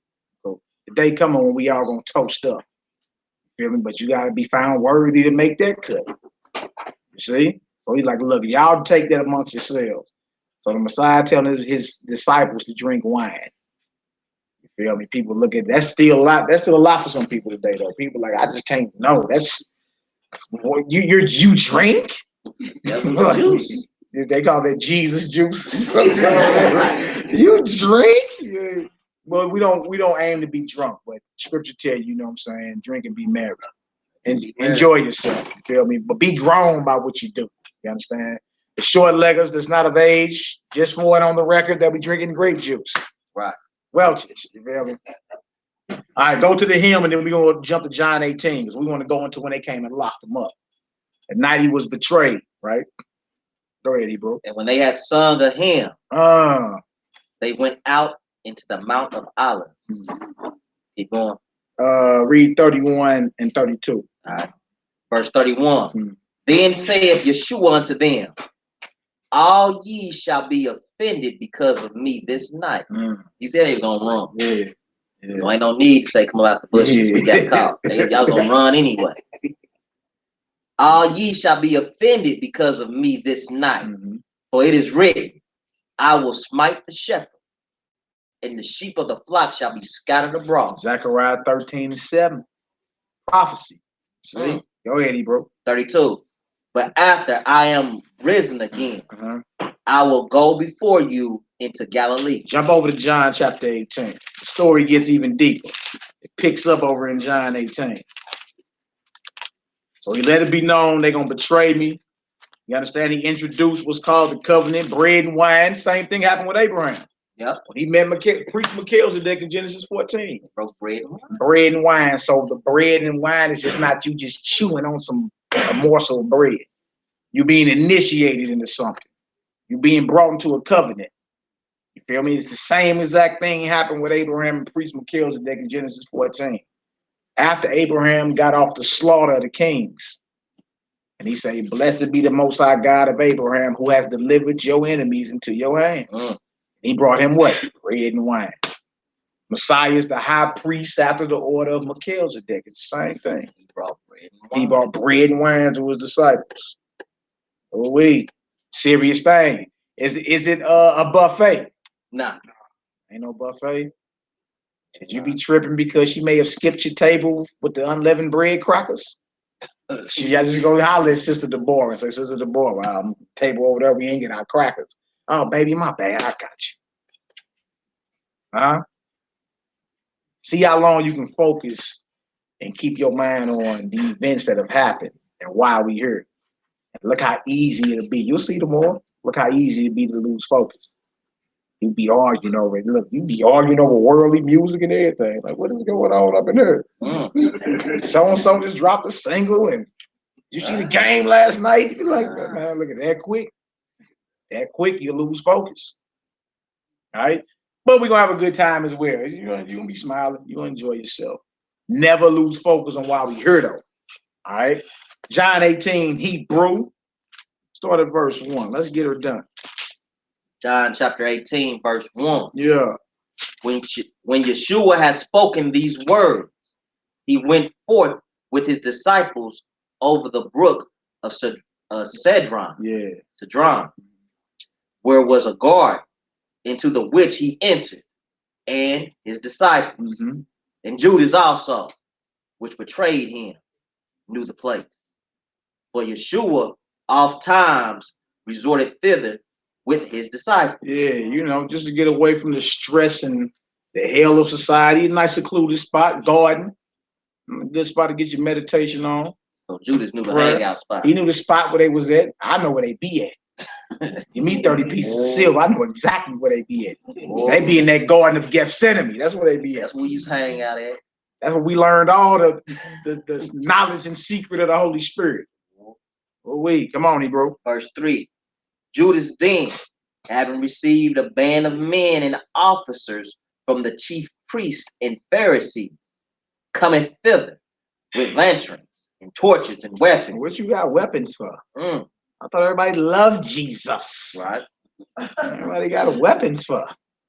He must have been a threat to the establishment. Feel me? You got to grab a band. Oh, that's a nice amount of soldiers. Hey. You understand? That's almost a platoon. It's nighttime. They got the torches. Right. This is right after he said, look, once they smite the shepherd, the sheep gonna scatter. It's right after that. He go into the garden. Judas like, I know where they at. I got my 30 pieces. I know exactly where they at. Come on. Pull up on. He pulled on up with a squad, with some torches, and they got weapons. Huh? Come on, Hebrew. Now, we always thought these was Romans up to a couple years ago. Right. Thought it was Romans. These was us. These were us. The temple had temple guards, officers. I hear people out here, officer of 30,000 and captain of this. Yeah, it was hog belly, man. You be like, hey, y'all was the ones sold out to the, y'all was the ones that arrested them. Right. How much y'all officers and captains? Y'all type. 3K. Yeah. 3K straight. Yeah. So you see that? It says, and officers from the chief priests and Pharisees. Those were Hebrews. Hebrew, them wasn't no Roman. Yeah. But they was backed by the Roman Empire. They had Roman authority. They had a 501c3. Yeah. Good way to put it. You want to put it out there like that, then? Yeah. That's the way to put that. Verse 4. Yeah. Yeshua, therefore, knowing all things that should come upon him, went forth and said unto them, whom seek ye? Who you looking for? You see? Went right to it. Didn't play around. Wasn't hiding out like Saddam Hussein. Was hiding. Wasn't hiding out like Muammar Gaddafi and them. We ain't hiding. Right in your face. Who you looking for? Right. Come on, Hebrew. They answered him, Yeshua of Nazareth. Yeshua said unto them, I am he. That's me. Ooh. And Judas also, which betrayed him, stood with them. You know his heart had to fall out his chest. But you straight betrayed him. Right? That's worse than death. He needed his jaw wired. That's worse than death in most cases. Like, that's betrayal. Whoa, that hurt. All right, go ahead, Op. As soon then as he had said unto them, I am he, they went backward and fell to the ground. See how much power he speak with? Like, I am he. They hit the floor. They hit the ground when they heard him speak. It's crazy. Like, so yeah, you thinking, he just was, diddly do neighbors. I love everybody. Just the exuberance and Okay. He said, I am he, and soldiers get to hit the ground. Like, dang. Yeah. He spoke with authority, he spoke with power. You feel me? Was direct and strategic with his words. To where they come lock him up, he say, I am he. They hit the floor. Who got the power? This is one so-called man who ain't even take up arms against the Roman Empire. He didn't even take up arms. Y'all come out with weapons, torches. Who y'all looking for? Oh, that's me. Y'all hit the ground. Who got the power? Who really got the power? All right, they probably getting up, straightening their stuff back up. Right. Just happened. Right? Go ahead, Hebrew. Verse 7. Yeah. Then asked he them again, whom seek ye? And they said, Yeshua of Nazareth. Yeshua answered, I have told you that I am he. If therefore ye seek me, let these go their way. That's solid right there. You know what I'm saying? You looking for me, let everybody else go. I told you I'm who you looking for. All right, come on, Hebrew. That the saying might be fulfilled, which he spake, of them which thou gavest me, have I lost none. Then Simon Peter, having a sword, drew it. Let me read that again. Then Simon Peter, having a sword, drew it, and smote the high priest's servant, and cut off his right ear. The servant's name was Malchus. No, Malchus, right? But notice it said the high priest servant. These weren't even Romans. You feel me? This was what you would call a civil war. Right. You feel me? Believers versus non-believers. So Peter rolled with a sword. Now trip off how strategic and how skilled he gotta be. Right? To pull a sword and aim at somebody's ear and cut it off clean. That's skill. Like you couldn't just take and you ain't got no skill in that, boy, you gonna cut half his head off. Right. It's swinging wildly at it, but if you can aim at his ear and hit his ear and don't even give him a skin fade behind it, ooh-wee. So who was this around Christ? Like he had some men around him that was ready for war. Yeah, Navy SEAL. Navy. Hey. 17-6 type. Like don't y'all try it. I'm just saying, like you thought about it, like if I had me a sword right now and aimed it at KJ right there, you feel me? You might get it. I don't know, man. Feel me? But you gotta be strategic, you gotta be skillful and quick with it. Right. And your sword gotta be sharp. That can't be a butter knife you pull out. That means you got deadly skill. You're very well trained with the sword. You gotta do it with style. You know, us Hebrews, we got to put it back in the sheet. Almost like the old boy in the book of Eli. Right. Give me that, touch me again, you ain't gonna get it back. Right. Yeah. So this was a Hebrew whose ear got cut off. He was a servant to the high priest. All right, go ahead, Hebrew. Verse 11. Yeah. Then said Yeshua unto Peter, put up thy sword into the sheath. Oof.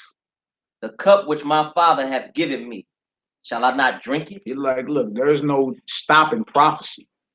Like, Peter, your sword is not going to bring salvation to the situation. Right. Feel me?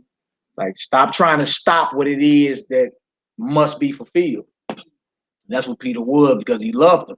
Which is, that's understandable. You're like, man, I wish somebody would touch you. Right. You feel me? If you ever been that close with anybody, and you feel me, they didn't have a problem, or your problem is my problem.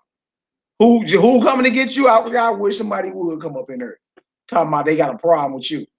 That's how Peter treated the situation. You feel me? Yeah. But he's like, look, man, put that up. You feel me? Put that gun back in that holster. You tripping. You feel me? This must be fulfilled. Powerful. Come on, huh? Then the band and the captain and officers of the Jews took Yeshua and bound him and led him away to Annas first. But he was father-in-law to Caiaphas, which was the high priest that same year. The Messiah had handcuffs and shackles on. Yeah. Y'all done felt them before. Cut into your flesh. Go ahead, Hebrew. Now Caiaphas was he which gave counsel to the Jews that it was expedient that one man should die for the people. Yeah, that was John 11. John 11. Matter of fact, let's go there real quick. Go to John 11 and 40. John 11. That's a good one. He stood up at the end of John 11 and 52, 51. No, 50. Oh, no, you got to go on up, man. 47. Yeah, start at 47. Start at 47. John 11 and 47. Read on down to like 42. 52. 52. Okay. 52. John chapter 11, verse 47. Sure. Then gathered the chief priests and the Pharisees a council, and said, what do we? For this man doeth many miracles. Yeah. Huh? Yeah. If we let him thus alone, all men will believe on him. See, they had to huddle up because he was taking their power. Feel me? They were over the nation. They were given their authority by the Roman Empire. The Messiah coming through with power they ain't never seen before. And like, if we don't do something about him, we gonna lose control over this nation. Right. So what do we do about this? Huddle up. It's like Jesse Jackson and Al Sharpton getting together. You feel me? And what we gonna do about all these Hebrews? You feel me? Spreading this word like this. All right, go ahead, Hebrew. You can't do nothing. Right. Come on, Hebrew. Let's get it.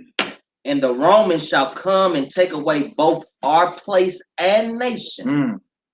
And one of them, named, what's his name? Caiaphas, being the high priest that same year, said unto them, ye know nothing at all, nor consider that it is expedient for us that one man should die for the people, and that the whole nation perish not. And this spake he not of himself. Of course not.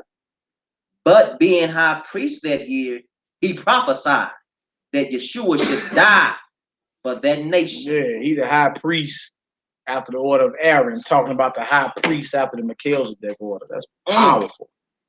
You feel me? Like somebody gonna have to decrease her. Yeah. Somebody gonna have to lose their power. Right? Read on down to like 53.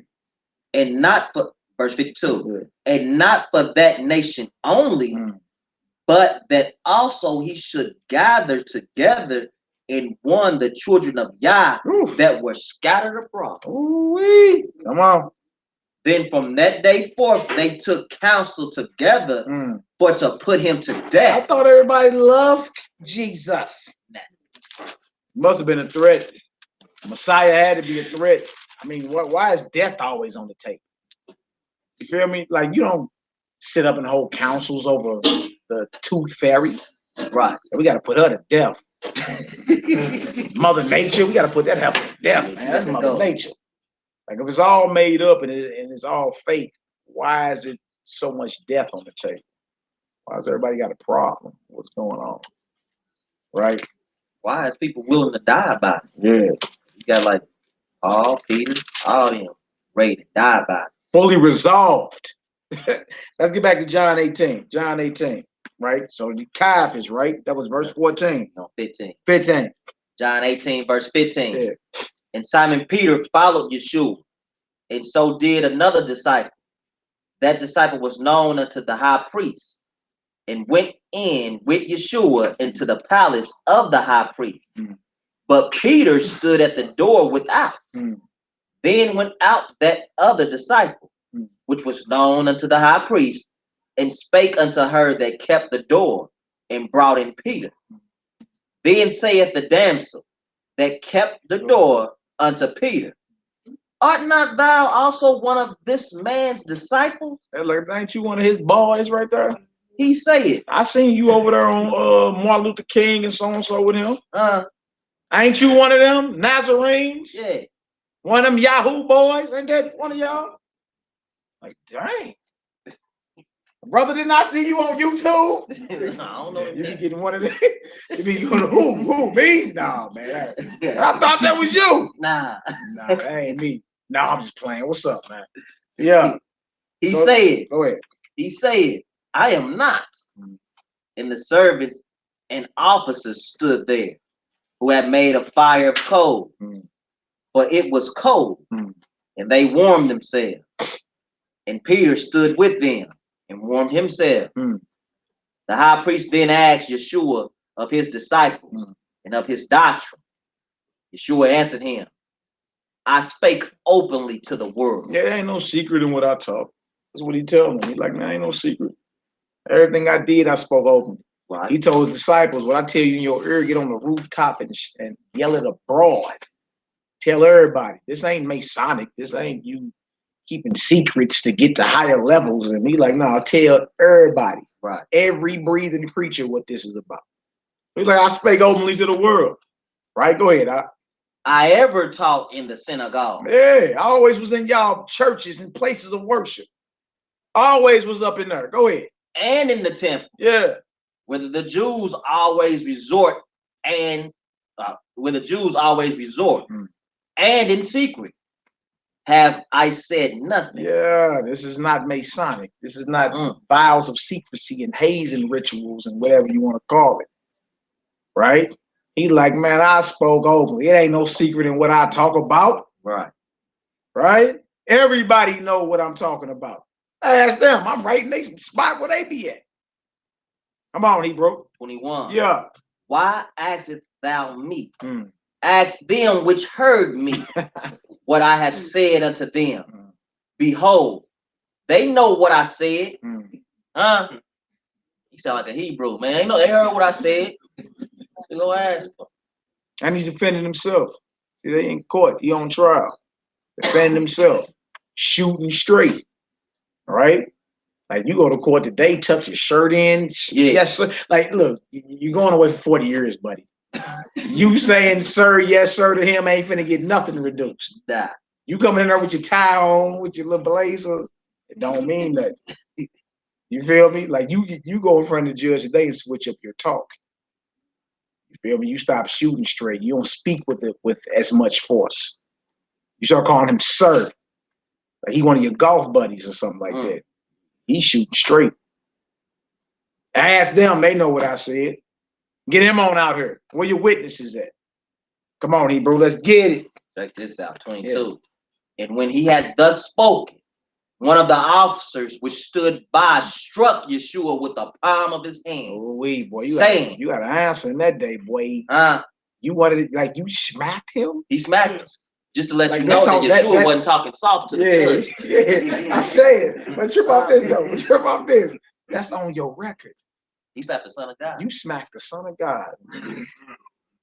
Huh? And he the one you gotta bow to on Judgment Day. And you smacked him. Oh wee. Come on, Hebrew. 22 again. Yeah, also a good, excellent point. He couldn't have been talking soft because you don't slap nobody. Talking soft. Yeah. You don't smack nobody like that. 22. Yeah.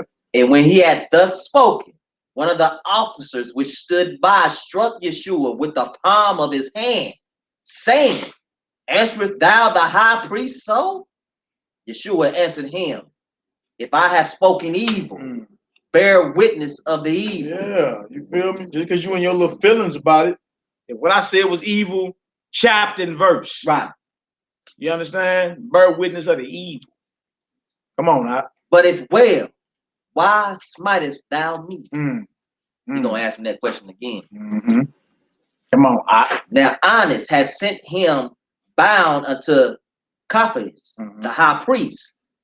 And Simon Peter stood and warmed himself. They said therefore unto him, art not thou also one of his disciples? He denied it and said, I am not. Look at that. This same old Peter, man, it just was gangster. You feel me? Just cut your ear off. Gangster Peter. I wish somebody would come on up in her.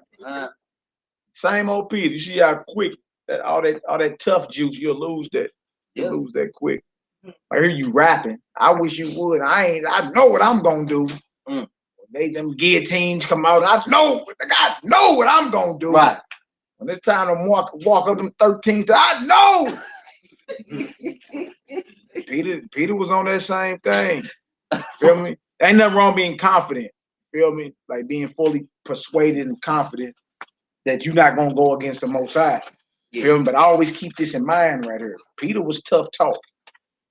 Right? He actually was about that action until he told him put the sword back up in the sheath. Like he was the first one to pull out. Like, hey, hold on. what y'all on? You did? But hey, all that tough talk went out the window. You feel me? When he seen his master shackled, same master that was working wonders, walking on water and taking a few pieces of bread and fish and feeding thousands. Same master. When he seen him as if he was powerless, now they're like, look, ain't you one of them? Nah, that ain't me. I don't know what you're talking about. He ain't want no problem. He ain't want none of that. All right, come on, Hebrew. Verse 26. Yeah. One of the servants of the high priest, being his kinsman, whose ear Peter cut off. This the same cat. This is the same cat. Him. That's him. I just cut my ear off. I know that's you. Let me read him again. 26. Yeah. One of the servants of the high priest, being his kinsman, whose ear Peter cut off, said, did not I see thee in the garden with him? Yeah. Nigga, didn't I see you in the garden? Hey, head wrapped. You feel me? Boned and everything. He's like, look, you the one cut my ear off. I just saw you. Lost that courage quick. Hey, 27. Peter then denied again, and immediately the cock crowed. A crew. Verse 28. Then led they Yeshua from Caiaphas unto the hall of judgment, and it was early, and they themselves went not into the judgment hall, lest they should be defiled. Yeah, now it's early in the morning. See, it was at nighttime. They came with torches. Right. Now they transition into the morning when we get up. Early in the morning, he still got to go to court, and you feel me, get handed over to Pilate and all that. So now it's early in the morning. All right, go ahead. But that they might eat the Passover. Yeah, because the unleavened bread feast is coming up by the end of that day. All right, come on. 29.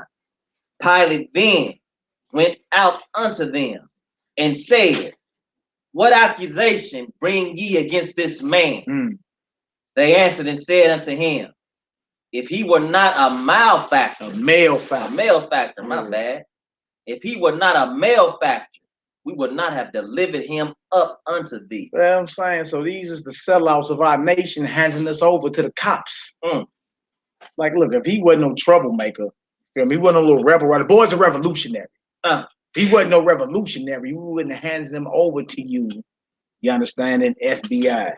Yeah, we wouldn't be here. Or you feel me? Whoever. Then you got first they was Hebrews dealing with him. Now they take him over to the so-called authority. Who you call a white man today. Now you got your own people handing him over. They said, look, if he wasn't no troublemaker, if we could handle him, we wouldn't have brought him to you. Right. All right, come on now. Then said Pilate unto them, take ye him and judge him according to your law. The Jews therefore said unto him, it is not lawful for us to put any man to death. Why is death on the table? What is all this about?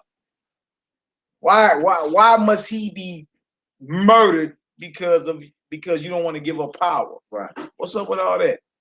Everywhere we turn, they talking about death. Must have been a threat to the establishment. Come on now. Verse 32. That the saying of Yeshua might be fulfilled, which he spake, signifying what death he should die. Verse 33. Then Pilate entered into the judgment hall again and called Yeshua and said unto him, art thou the king of the Jews? Yeshua answered him, sayest thou this thing of thyself, or did others tell it thee of me? So he's not talking like, sir, yes, sir, please spare me. Right. You asking me because you want to know, or you asking me, you understand, because you heard that about it. See, he's still in court. He's defending himself. Right. But he's still shooting straight. He's not looking, in other words, he's not looking for the mercy of the court or the mercy of the judge. You understand? He's shooting straight. All right, go ahead. Pilate answered, am I a Jew? Thine own nation and the chief priest have delivered thee unto me. What hast thou done? Yeshua answered, my kingdom is not of this world. If my kingdom were of this world, then would my servants fight. You see? So he's saying if this was my kingdom, if this was about it'd have been a civil war between the believing Hebrews and the non-believing Hebrews. If that was Yeshua's kingdom, then. See that you won't read, you'll never go through that in church. They'll never read that. It's like certain things that have you thinking militarily, feel me? They purposely leave out things. They purposely leave that out. He just told Pilate, look, if this was my kingdom, my servants would be fighting. Right? If this was mine, it'll be war right now. It'll be civil war between those that ride with me out of my people and those that don't. That's how serious this situation is. All right, go ahead, Al. Verse 36 again. Yeshua answered, my kingdom is not of this world. If my kingdom were of this world, then would my servants fight, that I should not be delivered to the Jews. But now is my kingdom not from hence. Pilate therefore said unto him, art thou a king then? Yeshua answered, thou sayest that I'm a king. Yeah. To this end was I born. So I was born king. And for this cause came I into the world, that I should bear witness unto the truth. Everyone that is of the truth heareth my voice. Powerful. Go ahead. Pilate saith unto him, what is truth? And when he had said this, he went out again unto the Jews and saith unto them, I find in him no fault at all, but ye have a custom that I should release unto you one at the Passover. Will ye therefore that I release unto you the King of the Jews? Then cried they all again, saying, not this man, but Barabbas. Yeah. Now Barabbas was a robber. Yeah, they chose a robber over the Son of God. Let's get into chapter 19. Story's heating up, huh? Yeah. Story's heating up. Another barbershop, chop shop. Yes, sir. I want to thank the Most High for allowing our out-of-town family to make it in safe. Praise. We're throwing down tomorrow at even 6 o'clock. 3900 Goodfella, the Omega Center, baby. Let's get her done. This is John chapter 19, verse 1. Yeah, let's get into it. Then Pilate therefore took Yeshua and scourged him. Yes, y'all know what that means. Scourged him, tormented him, beat him. You understand? Now, if you want to get into like how them Romans got down for real, like do some research. Strip off tools used for crucifixion. Right? Hideous. Something like you talking about they invented ways to torture you. Them Romans ain't no joke. Almost like them boys Boko Haram over there in Africa somewhere. The Muslims or ISIS. They come up with new ways to torture you. Them Romans, boy, they got them hands on you, you would be tortured. They scourged the Messiah. Go ahead, Hebrew. And the soldiers plaited a crown of thorns and put it on his head. They put on him a purple robe. Yeah. And said, hail, King of the Jews. And they smote him with their hands. Now that's on their record. They mocked him. Right? Put a crown of thorns, threw a purple robe on him, mocked him. And then start smacking him up. That's on their record. Can you imagine in that day? You looking in them fiery eyes. Huh? And the books are open. Oh, that's you. You slapped them too. Man, they might not open the books, but we already know you ain't in here. No, you ain't. No, and waste your time. Where we at? 4. Verse 4. Pilate therefore went forth again and saith unto them, behold, I bring him forth to you, that ye may know that I find no fault in him. Then came Yeshua forth, wearing the crown of thorns and the purple robe. And Pilate saith unto them, behold the man. When the chief priests therefore and officers saw him, they cried out, saying, crucify him, crucify him. Pilate saith unto them, take ye him and crucify him, for I find no fault in him. The Jews answered him, we have a law, and by our law he ought to die, because he made himself the son of Yah. You hear that? No, they bringing in death after making up laws. Because the scripture actually say, matter of fact, we read it, Psalms 82, 6 and 7. Scriptures actually say that we are gods. You understand? We gonna die like men. And that's because we children of the Most High God. That's why. You feel me? So for the fact that he was saying that he was the son of God, you feel me? There is no law on record that he should be stoned for that. They making up and twisting law, twisting Torah. You feel me? To put him to death by their own agenda. That's their own agenda. Right. You dig? B Hood in the building, Shalom, he broke. Look at Achmelech. Look at how skinny black in the building. Out of town bros in the building, man.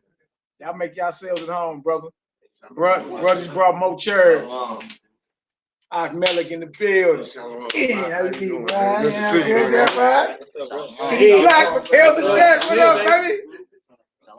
Easy, my brother. What's up with you, bro? Y'all good? Good to see your face, bro. Good to see your face. All praise. Out of town guests in the building. Out of town family. We all good. Psalms 82, verse 6. Yeah, so they said he should die because he said he's the son of God. Right? Right. We have a law, but what law are you talking about? What law do you violate? You see? If you ain't in the right spirit of the law, the Most High, you can manipulate it. Right? If you corner on what you do, you can manipulate the law of the Heavenly Father. You see? So that's what they was doing because they said Moses' seat. So whatever they said, people like, oh, that's a man of God. Sure, it's true. Of course it's true. But we got a law that say he should be dead for saying that. Right. Did nobody say where that at? Yeah, where the chapter and verse, where that's at? Go get the scroll. Right? This court process is so sloppy. You understand? Where your two witnesses at? Right. Psalms 82, 6 and 7. What did it say, y'all? Psalms 82, verse 6. I have said, ye are gods. Yeah. And all of you are children of the Most High. Yeah, the Most High. Look, I've said you are gods. Right? All of you are children of the Most High. Those that don't want to promote the other side of this always stop right there. They never go to verse 7. All right, go ahead, Doc. Verse 7. Yeah. But ye shall die like men. Yeah, but you're going to die. We children of the Most High God, you understand? But you're going to die like a man. All right, go ahead, Hebrew. And fall like one of the princes. Yeah. Arise, O Elohim, judge the earth, for thou shalt inherit all nations. Jump over to John chapter 10, John 10 and 30. John 10 and 30. 30 to 36. Oof. Man, you're going to have to read 30 to 42 on that one. Then we back in John 19. The night the Messiah was betrayed, baby. You understand? And we're here to make sure we in the right mindset. You feel me? In the right vibration and spirit while we partake in the Passover unleavened bread feast tomorrow.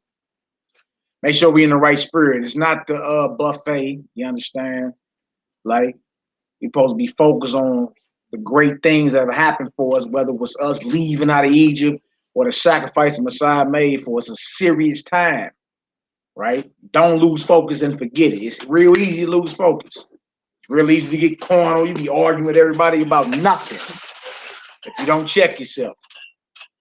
Nakamya in the building. What's up with you, Hebrew? Shalom. Yeah. He arrives late. Right. Yeah. Almost started 27. Yeah, that ain't been No, I'm sorry, 25. John chapter 10, verse 25.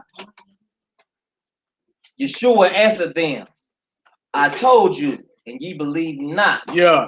The works that I do in my Father's name, they bear witness of me. So the works that he do bear witness he is who he is. He have to go around, in other words, and say, I'm Yahushua, I'm Yahshua, I'm Yahushua. Based off what he was doing, proved who he was. You understand? The works proved it. If nothing else proved it, look what he's doing. The Pharisees and them ain't even coming close. Right. It's not the same sport. It's not even the same stadium. It's not close. Nobody ever came close since. All right, go ahead, Al. 26. But ye believe not, because ye are not of my sheep. as I said unto you. So he's shooting straight. He wasn't playing with them Pharisees. Y'all know, like a lot of people like to focus on the mercy he was doing, which is good. You know, he was healing our people, and you know, Israel need that. But you never sit down and slow down and go over the arguments he was having with the religious leaders. These are the things that got him labeled as a threat, and eventually was what put him to death. Yeah, that's crazy because he went to somebody's house. Yeah, he was at somebody's house talking greasy. Yeah, yeah. He's talking greasy. Anybody else? Somebody come to your house talking greasy? Hey, man, bro, you got to go. You got to get out of here. Yeah, wasn't nothing that going down. That's Luke 11 too, verse 37 on down. He got invited to the Pharisee house, and he didn't spare no feelings at all. Everybody got cut. They like, man, this dude is serious. But these were the dialogues that offended, you feel me, those that had the power by the Romans to crucify. Feel me? Certain people get offended, you're gonna be marked. You know that, right? You right here talking about Yahoo, Shalom, Hebrew. One day you're gonna offend the wrong person. They got that power to turn you in. You understand? You living in America where they got what's called the black identity extremists. They got their claws out now. You can be labeled a terrorist and get swooped up and held, no bond, no nothing.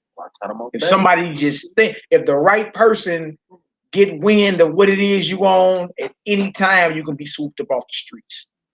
They're gonna waterboard you. Anytime. You feel me? So you gotta be prepped for that. Like just like they came for Messiah. He like, who y'all looking for? That's me. Let them go. You gotta be ready to rock any second. This thing can go down. And you dealing with the orange, what Jacob called him, the orange pervert. What do you call him? The orange pervert. How do you call the orange pervert? Donald Trump, you. Yeah, you dealing with him, and he got executive orders to label you an extremist. And you ain't cut off nobody here. Right? At any moment you can be labeled an extremist and swooped up off these streets. So we gotta be focused on what it is we doing, right? Come on, Ox, let's get it. Verse 27. My sheep hear my voice, and I know them, and they follow me. And I give unto them eternal life, and they shall never perish. Neither shall any man pluck them out of my hand. Powerful. My Father, which gave them me, is greater than all. Let me read that again. Yeah, that's powerful. My Father, which gave them me, is greater than all, and no man is able to pluck them out of my Father's hand. Yeah. I and my Father are one. Oh, that's way over. Somebody you gonna get killed behind statements like that. I and my Father are one. On one accord. You understand? In total agreement with his Father. All right, come on, Hebrew. Then the Jews took up stones again to stone him. Yeshua answered them, many good works have I showed you from my Father.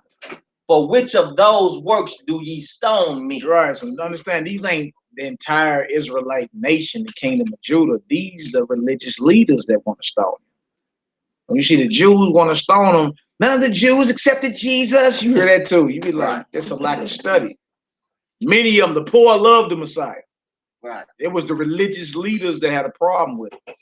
So they taking up stones to stone him. Well, which work do you stone me for? Which one? Which law have I broken? Right, and the judgment is a stoning. Chapter and verse. That's what he said. So you got our people ready to execute him without a proper trial.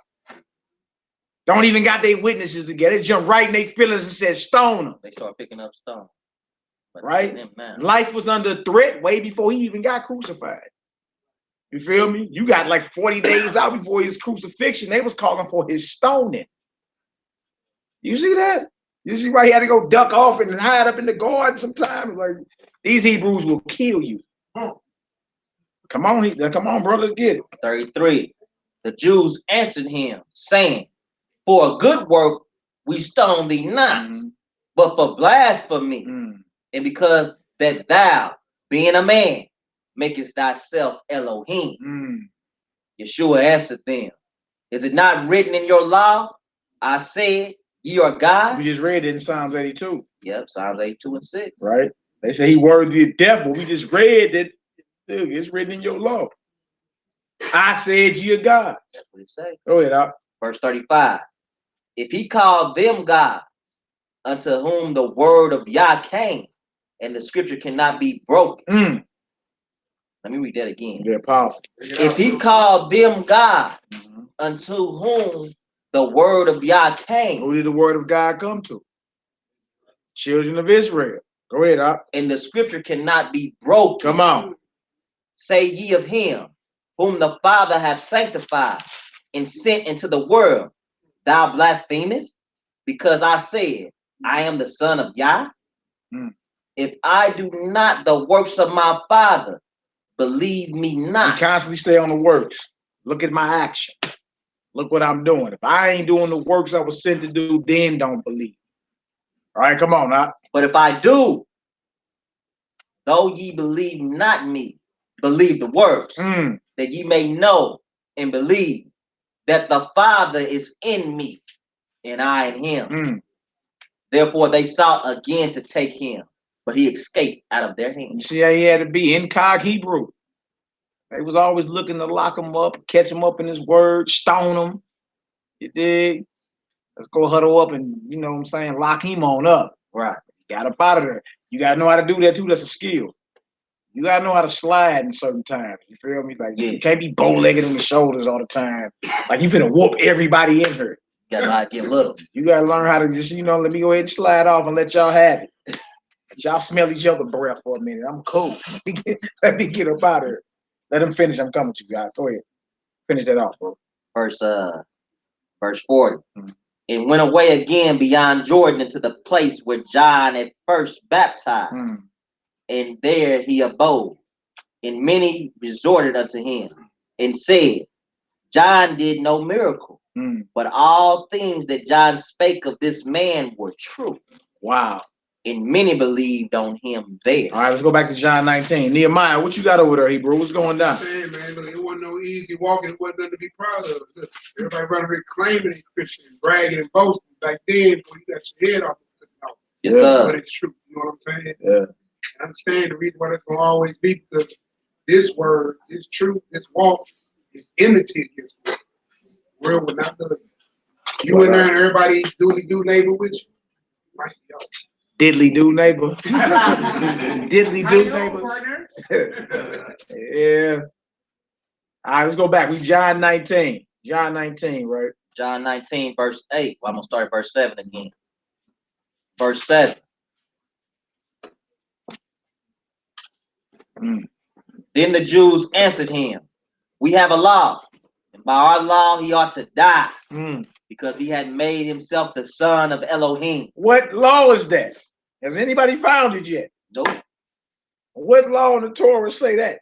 We just read a psalm that said, ye are gods and children of the Most High, but you're going to die like men. They wanted to stone him before in John chapter 10 because of this. What law are you talking about? That's why you always got to do a chapter and verse. Come on, let's get into this. You feel me? Brother, you sinning. Chapter, give it to me, chapter and verse. You can't just take nobody's word for it. You feel me? Because people will look, some people will take you to trial and assassinate your character over an opinion. Over just because they don't like, well, just say you don't like what I'm doing. Don't call it a sin. I thought. I say, brother, I don't think you should, you know, drink that. Okay, that's cool. I'll take that under consideration. Right. You understand? But just because you don't like it, don't make it a crime against the Most High God. You feel me? If you want to start talking crimes against the Most High, sin, then you must bring out the scriptures that's being violated. That's all. You feel me? Other than that, we fall in the same spirit of the Pharisees that wanted to put Messiah to death. Come on, man. We know these things. We know these things. Come on, Hebrew. Let's get it. Yeah. Know who the accuser of the brother is. We get verse 8. I believe so, bro. Verse 8. Yeah. When Pilate therefore heard that saying, he was the more afraid. He's like, who am I dealing with? Who is this? Y'all said God. First it was king. Then it was, now y'all talking God. Wait a minute. What is going on here? Right? Now, mind you, Pilate is ruling Judea under the order of Caesar. So he got to control all rebellion when you're done talking. You feel me? Or he could lose his life. Yep. You understand? Shalom, bro. or he could lose his life. All right, come on, Hebrew. Verse 9. Yeah. And went again into the judgment hall, and saith unto Yeshua, Whence art thou? But Yeshua gave him no answer. So he asked him, well, who are you? You feel me? This whole time you've been in front of me, they done scourged you. They done put a crown of thorns on your head. They done mocked you. They rather have Barabbas released. They rather do all this, right? It done went from king to where your kingdom at to God now. So he go back and say, man, who are you? So I don't even answer. I ain't got no words for you. You feel me? This don't sound like somebody that's throwing himself at the mercy of the court. Nah. Like, judge, please, yeah. And no. Right. Okay, yes, okay, yes. Now he ain't dug none of that. Shot straight. This is what it is. Right? Come on, Hebrew. Verse 10. Yeah. Then saith Pilate unto him, Speakest thou not unto me? But you the nerd, nigga, you not speaking? Go ahead. Knowest thou not that I have power to crucify thee and have power to release thee? Now we talking about power now. Power, you did. Now when you get talking about power, now you talking about God. Elohim, El means power. Right. Or power. So now he boasting like he Nebuchadnezzar back in the day. You did? Right. That's surely my power has gotten me all this. My power, surely. But don't you know I got power to spare your life? Or power to kill you? This is what he's saying to the Son of the living God, whom he got to face in that day. Yeah. And you better believe this moment gonna be brought right back up. You still got something to say about you got some power. Come on, Doc. Verse 11. Yeshua answered, Thou couldst have no power at all against me, except it were given thee from above. Therefore, he that delivereth me unto thee hath the greater sin. Yeah. Man, that go all the way back to Judas. Then to, you know what I'm saying, it's the leaders of the people. He said, the only power you got is given from above. We need to realize that too, dealing with the nations that we in bondage to and all that. Everything's been dictated by the Most High. All the damn Most High ruling the kingdom. Now, they done went overboard, so they must answer. That's easy work, of course. When you done talking, there is no power that has not been sanctioned or ordained by the Most High God. And we did what we were supposed to do. We would have never been under the boots of these devils anyway. Hard pill to swallow. The same, you come from the same people that sold out the Son of God. They said, let the curse be on our children. You feel me? That's major, man. You wonder why I went through the worst slavery ever known to mankind. Yeah. Like that was like, so what happened is nothing to sneeze at and say, well, I could have did that. You feel me? That's why you take this time serious time. Serious reflection. You feel me? Get yourself together, let the leaven go, the hatred and the let all that go. Let all that go. You understand? All right, come on, bro. Verse 12. Yeah. And from thenceforth Pilate sought to release him. But the Jews cried out, saying, see, Pilate like, I don't want nothing to do with this. Right. You feel me? Y'all got me some quicksand. I don't want nothing to do with this. But what did the Jews say? If thou let this man go, thou art not a friend. Excuse me, let me read that again. He said, if thou let this man go, thou art not Caesar's friend. Now look at that. Now, how is how the Hebrews a true playing the master card? Huh? How you saying, look, man, if you let him go, you ain't no friend of Donald Trump. Right. That's like saying that. Like he your friend. Like, you feel me? Like these cats told massa on us. You feel me? And it's the same spirit today when you run into a whole bunch of Hebrews that don't believe in the Messiah. And they always be throwing this you know what I'm saying? He was an invention of a white man and all that. You be like, bruh, y'all the ones that sold him out. Like, y'all the ones told Caesar on him. That's it. Y'all even boxed Herod in. Not Herod, but Pilate didn't even want nothing to do with it. Right. After so long, Pilate like, look, we need to let him go. This thing done went from king to kingdom to God. Right. Man, who are you? Right. Hey, look, I don't see. Look, he ain't did nothing wrong. Let him go. You feel me? They on some. No, hey, no. You finna let him go? we gonna tell Caesar on you.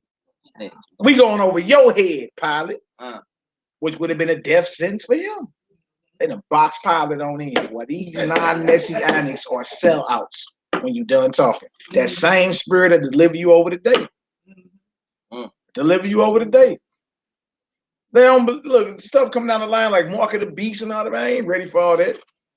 You feel me? They don't read Revelation, so they not even ready for that. You feel me? So they'd be like, yeah, whatever I got to do to, keep living and do it. Are you looking for who? Oh man, they be over there. They in St. Louis. They right over there. I know exactly where they at. Anything to keep the heat off you. Them non-messianics are sellouts, man. Yeah, I'm still there. That one boy said, "We snitch." What he said? He said, "Boy, if you're wanted, I'm turning you in. If you're wanted, I'm turning you in." He gonna testify. I'm like, boy, if this Negro ain't Pharisee stock, this Negro is Pharisee stock here. He said it on the camera. We snitch. If you're wanted, I'm turning you in. I'm gonna tell everybody out here. They're not. I'm like, dang. And he an officer. He's claiming he an officer too.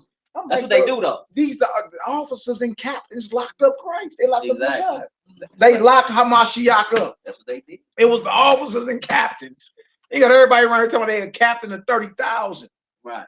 An officer of 10,000. Right. Right. There's more people in this room than they got in their organization. They officer of 30,000. Right. Boy, that was amazing. Them the ones that locked him up. It's crazy, man. Right. It's just straight up. Straight up. Verse 12. And from thence, wait a minute. Yeah, that's crazy. Verse 12 still. Verse 12, and from thenceforth Pilate sought to release him, but the Jews cried out, saying, if thou let this man go, thou art not Caesar's friend. Whosoever maketh himself a king speaketh against Caesar. Wow. Wow. They gonna play the Roman card on their own brother. Right. I thought it was all shalom. No. Now trip off this. What mindset the Pharisees supposed to be in, being this Passover? You see? They got all malice and bloodshed and wrath on their mind. All type of leaven in their heart. All type of leaven. And talking about they don't want to be defiled because they want to keep the hypocrite. You already defiled. What are you talking about? Already got in your mind to kill your brother. If you once you done, it's just a different of belief. Beliefs will have people go to war with you. Right. Beliefs will have people disown you. So we all brothers and sisters, right? But a belief, an ideology, I had somebody say, get him right there. Get him. Crucify him right there. I thought we was all bruised. I just feel the Hebrew love. Shalom. All right, I hear you. With your friends. Yeah. Come on out. Verse 13. When Pilate therefore heard that saying, he brought Yeshua forth. He don't want to lose his job. Yeah. Because he knows it's going to be a problem. Hold on, our sister got a question. Go ahead, sister. All right, so this Passover, they should be focusing on them coming out of Egypt, right? Yeah. So that's where the Pharisees are. But at the same time, they're still under a certain level of bondage because they're under the kingdom or the kingship of Caesar, right? Yeah. They're in their own land being taxed. They got to pay tributary to Rome. You feel me? So anytime you're in a position of paying tribute, you're being overtaxed. You understand? To where you're in a subservient position to someone else. So the excellent point. Like you were supposed to be free, remembering your freedom from one oppressor, but you're being oppressed in your own land. And because you're given certain authority, you oppress your own. Check out that. Yeah. Like you oppress your own based off the authority the oppressor give you. It's like the house nigga and the field nigga. Same thing. It's the same exact thing.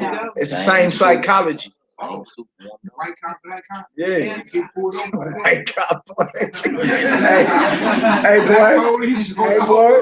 You remember that scene in Boys in the Hood, boy? No, Menace to Society? Yeah. Well, the black cop went in on Trey and them. Went in on them. with E. White cop was looking like, where'd you learn that from? I hate you niggas. The white cop was sitting back there like, dang. Well, they pulled over somebody that was white. Yeah. And they couldn't do that. Nah. Like one of them rolling 60s. Yeah, that's what he said. Like one of them Crenshaw Mafia. You know what the names are, bro? I don't know nothing. Not movies, huh? I don't know nothing, man. All right, come on, right, let's get it. I ain't do nothing. Verse 13. When Pilate therefore heard that saying, he brought Yeshua forth and sat down in the judgment seat in a place that is called the pavement. Ooh. But in the Hebrew, Gabbatha. Who? Gabbatha, the pavement. Y'all learn the Hebrew. Yep, the Bafa, the pavement. There we go. Verse 14. And it was the preparation of the Passover. Yeah. About the 6th hour. And he saith unto the Jews, behold, your king. But they cried out, away with him, away with him, crucify him. Pilate saith unto them, shall I crucify your king? The chief priest answered, we have no king but Caesar. Yeah. You see that? You can't say these cats ain't sellouts. We ain't got no president but Donald Trump. That's all only rule is Donald Trump. That's what it said. Look, and they break the Torah right there because Torah teaches that you are not supposed to set no man above you that's not your brother. Deuteronomy 17. Right? So they in violation anyway. In violation. So notice they say it's about the 6th hour. So the 6th hour was between 11 and 12, 11 a.m. and noon. Right? So it went from the night, getting betrayed, going to the Garden of Gethsemane, Peter cutting somebody's ear off, him getting locked up and shackled, brought before Caiaphas and them, and the Sanhedrin, right? Then it was early in the morning, right? And now it's the 6th hour. He on his way to getting crucified. He gave up the ghost the 9th hour. So he only got 3 more hours left at the max on the earth right here as we speak. You understand? By the time we eat tomorrow, he'd have just been taken off the execution stake and put in the tomb. You feel me? He died between the 9th hour, and by the time evening came, it was the Feast of Unleavened Bread. You feel me? So you just go back 2,000 plus years and be like, tonight would have been the night last time he ate with his disciples. His homeboy betrayed him for some slave wages. You feel me? He spoke. They came to lock him up. He spoke. They all hit the ground. Blue. Right. Got up, put their stuff back on. Like, dang. Who you looking for? That's me. Let my boys go. Right? Got before the high priest, the Sanhedrin and them. When this whole thing went all night, all the way into the morning, he didn't get no more sleep. It wasn't no more sleep all night into the morning. Now we around the 6th hour. If our work day starts around 6 a.m., the 6th hour will be between 11 a.m. and noon. Come on, Hebrew. Let's get it. Verse 16. Then delivered him, therefore unto them. Excuse me, I'm sorry. Verse 16. Then delivered him, therefore unto them to be crucified. And they took Yeshua and led him away. Verse 17. And he bearing his cross went forth into a place called the place of a skull, which is called in the Hebrew Golgotha. Skull. Oh yeah. Verse 18. Where they crucified him and 2 other with him on either side. Oh yeah. On either side one. Now look, that's how Rome got down. It wasn't just like he was crucified. That's how they executed the Hebrews. It was capital punishment. You understand? The worst type of the worst way to suffocate. Right. Crucifixion. Choking on your own, suffocating on your own blood. Crucifixion. But it was 2 others that was with him being crucified. So it wasn't like it was just him. Because people use this to try to say wear a cross or something like that. You understand? But that was Rome's way of capital punishment. That's how they punished everybody. After they scourged them, don't forget the beating. Don't forget the beating that went down. You talking about stuff ripping flesh off your back. Yeah. I think like they live for like, if you on that cross, you live for like 2 days. You'll be on there for about 2 days. Birds gonna be pecking at you. All that. Bleeding out. Yeah. Pain. Yep. Your lungs collapsing. Your lungs collapsing and all that. By the way, I would die. Can't breathe in. You can't breathe in because you're stretched out. So you can't use your diaphragm to breathe in. It's a wrap. I heard you that like if you could breathe, you had to like push up on the nails. Yeah, you gotta push up. On your wrist, you know? Yeah. You can break your leg after a while, Yeah. Right. With these one little tools, one metal contraption. It ain't like you took a hammer and broke them. Man, you gotta be diabolical to come up with some of this stuff. You feel me? Like to think like, how can I torture her? How can I torture him and make him just squeal? You feel me? And deny everything he believes. Well, wait, go ahead, out. Verse 19. And Pilate wrote a title and put it on the cross. And the writing was Yeshua of Nazareth, the King of the Jews. Beautiful. This title then read many of the Jews. For the place where Yeshua was crucified was nigh to the city. And it was written in Hebrew and Greek and Latin. Yeah, well, that's a whole nother topic, but you know, hey, that's a whole nother topic right there. Shots fired. No matter what language you're talking, he's still king. Come on, Hebrew. Verse 21. Yeah. Then said the chief priest of the Jews to Pilate, write not the King of the Jews, but that he said, I am the King of the Jews. They're like, man, don't write that right. He said it, right? But what Pilate do? Pilate answered, what I have written, I have written. I wrote. You done talking. What I wrote. You won't be up there with him. Yeah. And don't forget they boxed him in. Right. Pilate was trying to let him go. Right. But they kept running C's on him. He's like, look, I wrote what I wrote. Yeah. Oh, wait. You got more stakes in the back. You say, boy, you want to be next? Now the other side, he really look. Now that box in is kind of off his back at that point. Yeah. Now he's running charge back on it. Yep. If y'all watch that AD on Netflix, Kingdom and Empire, AD, A.D. Kingdom and Empire on Netflix, you'll see the whole political powder keg that was going on in ancient Jerusalem. Yeah. And when they couldn't produce a body, like everybody, the whole city was on the uproar. So they got to the point where they wanted to fake, like, look, that looked like him. That's a body, because they was crucifying a whole bunch of Hebrews. And like that looked like him from a distance. Dude was like, I can't sleep. What a body at? Like, why we gotta fake like they couldn't have got too far with his body outside of Jerusalem. Right. Where his body at? You feel me? Now that's a problem. Even if you talking about faking it to keep everything cool, he like, my conscience won't rest.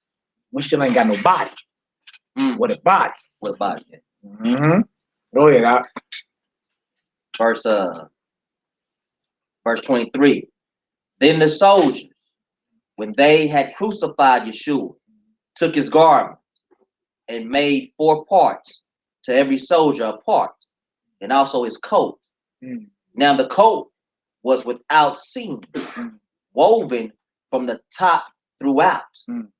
They said therefore among themselves, let us not rend it, but cast lots for it, whose it shall be, that the scripture might be fulfilled, which saith, they parted my raiment among them. The Psalm 22. And David the whole time was talking about he had in spirit, he saw the crucifixion. Because David's garments was never parted. You feel me? Like who parted and who cast lots for David's garments? Bring it out. Like when was David's hands and feet pierced? Bring it out, bro. David was a champion his whole life. He was beating his foes down. Laid them down. He never his hands and feet were never pierced.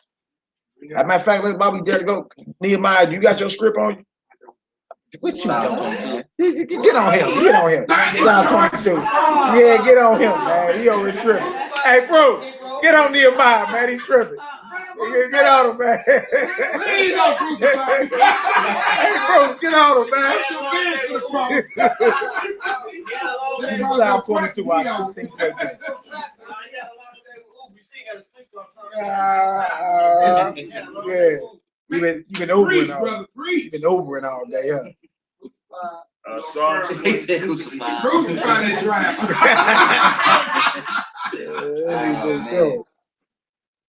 Psalms 22, verse 16. Yeah. For dogs have compassed me. The assembly of the wicked have enclosed me. They pierced my hands and my feet. So the question would be, if David is talking about himself, when was David's hands and feet pierced ever in his life? When was his hands and his feet pierced? When were his garments, like when they cast lots and divvied up his garments? Like when all that happened to David? Like you said, with David talking about himself, because there's a lot of Messiah haters out there. Yep.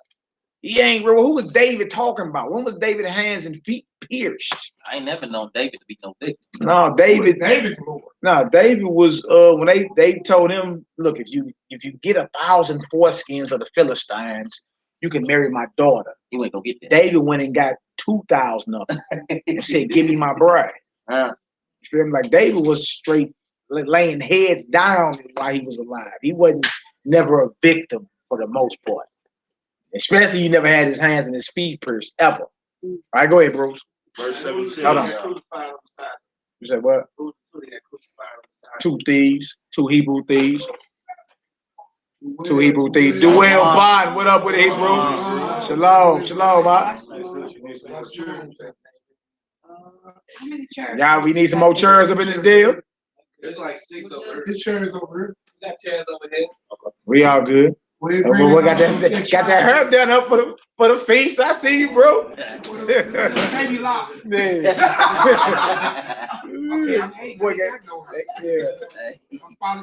All right, so Psalm 22, 16. 16 again? Yeah, 16 through 18, my brother. My bad. For dogs have compassed me. The assembly of the wicked have enclosed me. They pierced my hands and my feet. I may tell all my bones. They look and stare upon me. They part my garments among them and cast lots upon my vesture. See? So when was this, like when did this happen to David?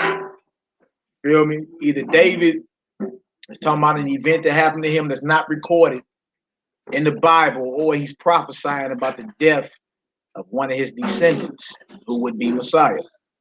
One or the other. If you don't say, well, he ain't talking about Messiah, then show where David's hands and feet were pierced. And we can smash the whole argument right here. You see? So everything he did, his life, his birth, his resurrection, his ministry, everything he did was prophesied to happen. Everything. That's what make him the Messiah, and not your grandfather. Right. That sounds like Willie Earl. Willie Earl wasn't born in Bethlehem nowhere.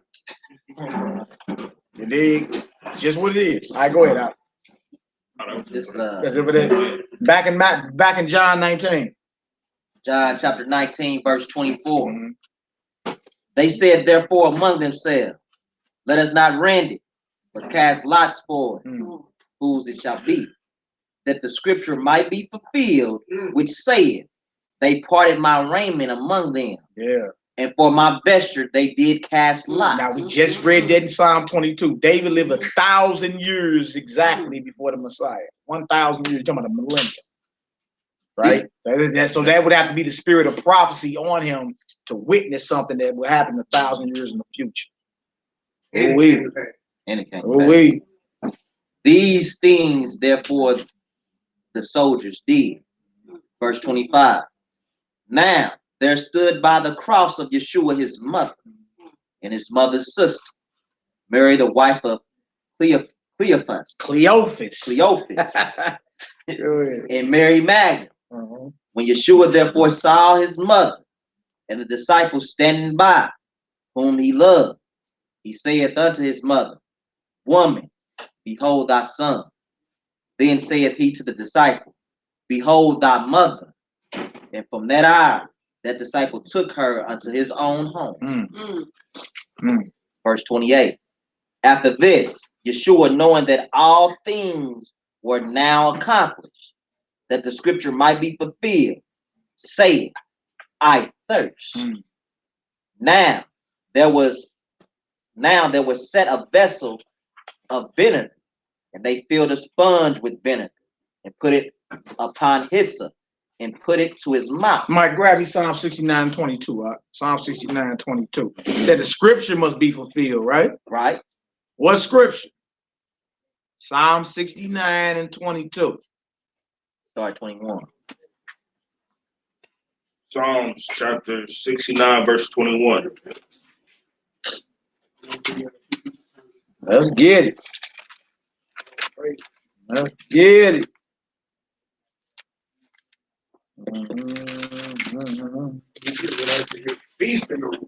Yeah. Yeah. Psalm 69, verse 21.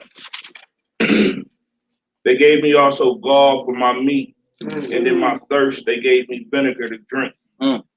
Let their table become a snare before them, and that which should have been for their welfare, let it become a trap. Yeah. How about us? And you see, right after that, Jerusalem fell. You feel me? We got chased up out of there. We went through the worst slavery known in the annals of world history.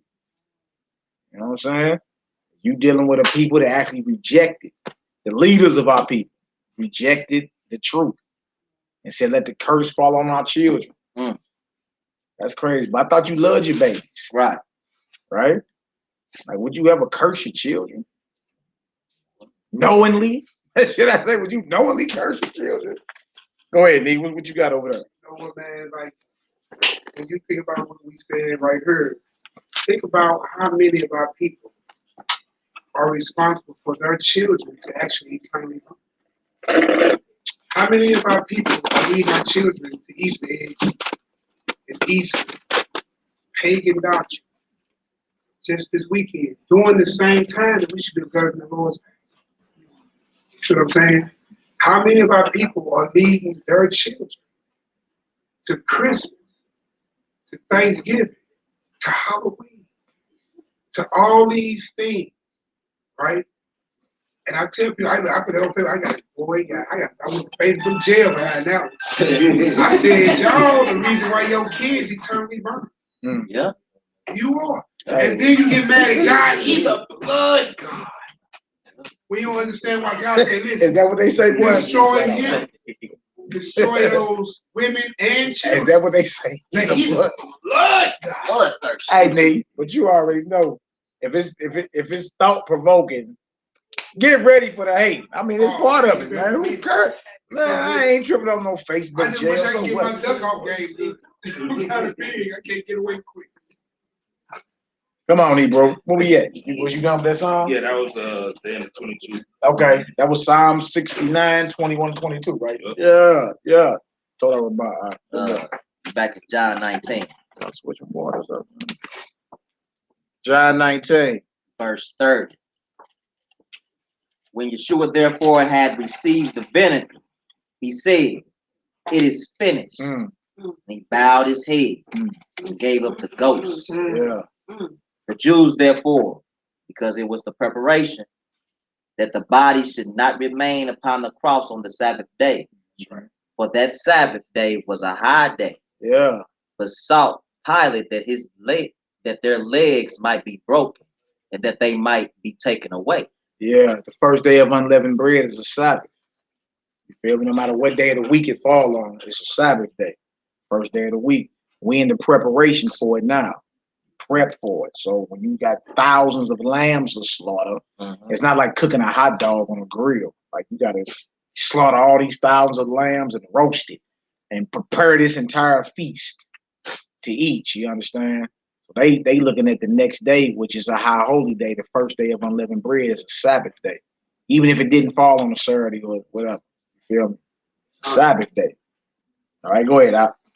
Then came the soldiers and broke the legs of the first and of the other which was crucified with him. But when they came to Yeshua and saw that he was dead already, they broke not his legs. Can you expound on that? Go ahead. Yeah, Psalms 34. Psalms 34 and 20. Yeah. Bring it out, bro. Psalm 34, 20 and 21. Psalm 34, 20, and 21. You see, everything about the crucifixion is prophesied in what's called the Old Testament. That's crazy. This before Rome was even in power. I'm saying, so if you don't believe him, if you don't believe he's the Messiah, you got to figure out, you got to craftily figure out who all these Old Testament prophecies are talking about. Like if you take the Son of the Most High out the picture, then you're like, well, who else you got related to David? Because he got to be related to David. You feel me? So that's dangerous because, like, who you got? Solomon? Oh man, we can't be talking about him. We all know what his end was. Right. All right, so who else you got? That was who else? That's somebody. You know, he tried. He tried, but he fell short too. Hezekiah fell short. Nah, that's after captivity. Right. But he never came back as a king. He was a governor. Even if you said Josiah, he tried but rebelled at the end and died in war. Like, who you got? Nobody. And whoever he is, he would have to be born in Bethlehem. Solomon wasn't born in Bethlehem. Hezekiah wasn't born in Bethlehem. Only David and Messiah. This part of the game, man, these Israelites born in the land they captivity. Right. Scattered abroad. Yeah, so if it ain't him, then you saying he ain't came yet. So that means we got to be redeemed. Right. Back into Israel. Somebody finna have to be out the line of David and have a son who's going to be the Messiah. And y'all better have him in Bethlehem. Right. And straight. So all them babies you having out there, all that loin warfare you doing, yeah. You better make sure you land in Bethlehem when he's born. Right. He has to be birthed in Bethlehem. You know what I'm saying? No, you in captivity. Right? So then it's like, then he gotta be born and he gotta go through all this. Yeah. Then you gotta get kicked back out the land, go back into slavery, and then finally get redeemed again. Again. So if you take them out the box, you killing everything. Your whole world history. You might as well say this ain't our last captivity. You might as well say we're gonna get redeemed so we can live over there, so he could be born, and then lose it again. You talking about another 2,000 plus years. That's what talking about. Let's get down to the nitty gritty of it. That's what you're talking about. We ain't in the last days based off their logic. It's too much you got to go through if it ain't him. So if you're saying it's not him, then you need to provide somebody who it is. And everybody they throw out there, David. David was, that's one of my favorite biblical characters, but he fell short too. Fell short to where what he did, his felony sins are still mentioned to this day. You talk more about what he did with Bathsheba than him cutting off Goliath's head. You don't even really talk about that. You be like, yeah, David and Goliath. But man, what he did with Bathsheba was messed up. Oh yeah. Yeah, because they don't go nowhere. All right, so he got to be a son of David, Solomon. Solomon was wise and great and rich, but fell off. Who else you got? Who else you got? You ain't got nobody. That's the point. Feel me? So they actually are cutting their own throats when it comes to salvation. What's their ratio out? 1 in 10 to the 156 power. If you don't know what that is, look, the probability that he's not the Messiah is 1 times 10 to the 156 power. Impossible. It's impossible. And if you need to put your own eye on the kind of number that is, you take a number 1, comma, and draw 156 zeros behind it. What kind of number is that? Impossible. You feel me? Number I can't. 6 figures is what? Hundreds of thousands. 7 figures is a million, right? What's a billion, bro? How many figures is that? 9. What's above? What's above? Hey, all right. So after a billion is what? Trillion, which would be how many? 12. Zillion. Nah, you got zillion. All right, so look. All right, so trip out this. So based off the numbers that we know, we say zillion, which would be 15 figures, right? So all right, so take 15 zeros off 157. You still got, it's too many zeros left. It's just too many zeros left. You're dealing with what, 142 zeros left? And plus sleep block. You don't have a number for it. So in other words, impossible. And that was a video we had called Ancient Prophecies. They went through all the prophecies in the Torah and showed how they matched with the Messiah. And they say the probability, and these are scholars, the probability is someone else. And he said 1 in 10 to the 156 power. And I was trying to figure it out. He said, look, if you don't know what that is, take a number 1 and draw 156 zeros behind it. I did it and was baffled. Like, what do you call this? What do you call it? Can't call it. Go ahead, Al. Psalms chapter 34, verse 20. He keepeth all his bones. Not one of them is broken. This is David. Who is David talking about? Himself? Go ahead, Al. Evil shall slay the wicked, and they that hate the righteous shall be desolate. The Lord redeemeth the soul of his servants, and none of them that trust in him shall be desolate. John 19 and 37. What does it say? 33. You in 30s because you're not a bone. Yeah, I'm at 33. Okay, go ahead. But when they came to Yeshua, saw that he was dead already, they broke not his leg. 34. But one of the soldiers with a spear pierced his side, and forthwith came there out blood and water. When y'all watch that Case for Christ on Netflix, the medical cat break that down. So we just figured this out medically 30 years ago. Why blood and water came out during the crucifixion like that. Blew my mind. I was like, wow, that's deep.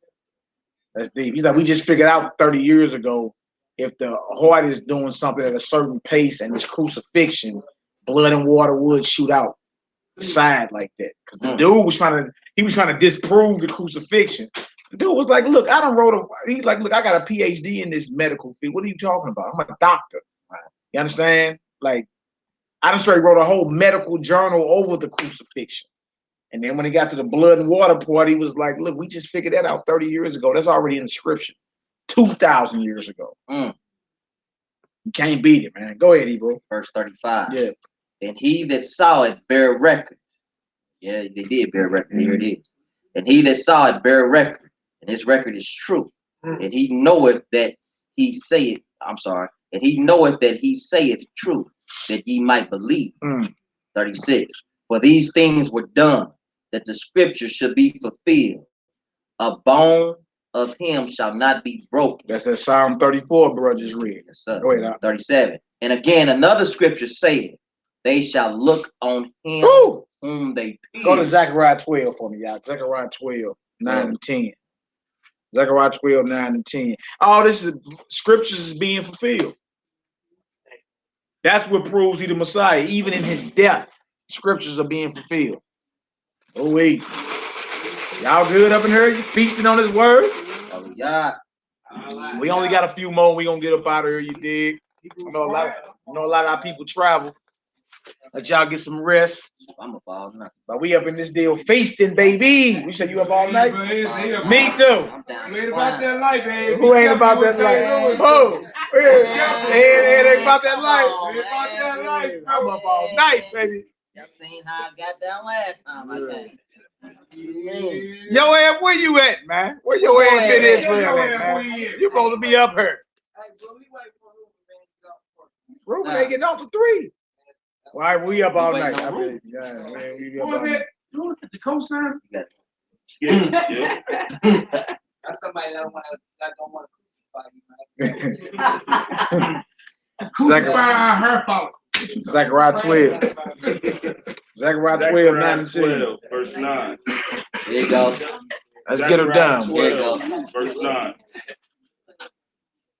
And it shall come to pass in that day that I will seek to destroy all the nations that come against Jerusalem. And I will pour upon the house of David and upon the inhabitants of Jerusalem the spirit of grace and of supplications. And they shall look upon me whom they have pierced. Now look, you ain't never pierced the Most High. He never left his throne. So who is this prophecy about? You feel me? It's deep, man. It'd be like people be so quick to try to discredit the Messiah, they be cutting their own throats. Like, who got pierced? Who are you talking about? Feel me? Rome during the time of Rome was not ruling the earth during Zachariah's time. Right? The crucifixions and the Persians came in with the Roman Empire. They the ones that invented all that crucifixion. The Roman Empire invented that. So the Persian wouldn't have came on the scene to hundreds of years later. Go ahead, And they shall look upon me whom they have pierced, and they shall mourn for him as one mourning for his only son. His who? His only son. His only son. Oh, wait. And shall be in bitterness for him as one that is in bitterness for his firstborn. Man, we got only son and firstborn. Both titles apply to Messiah, being that he's the only begotten son of the Most High. Verse 11. And that day shall there be a great mourning in Jerusalem, as a mourning of Hadarimon, in the valley of Megiddo. And the land shall mourn every family apart, the family of the house of David apart, and their wives apart, the family of the house of Nathan apart, and their wives apart, the family of the house of Levi apart, and their wives apart, the family of Shemaiah apart, and their wives apart, all the families that remain, every family apart, and their wives apart. Mourning for what has happened. You're gonna be brought back into memory. You feel me? Again about how we sold out. You understand? And got put in this position. That's gonna happen. Like you're just not gonna forget what happened. You're gonna be reminded. You're gonna be like, dang, we don't even deserve this. We don't even deserve it. But the Most High is so merciful. He's gonna allow a return for us. You understand?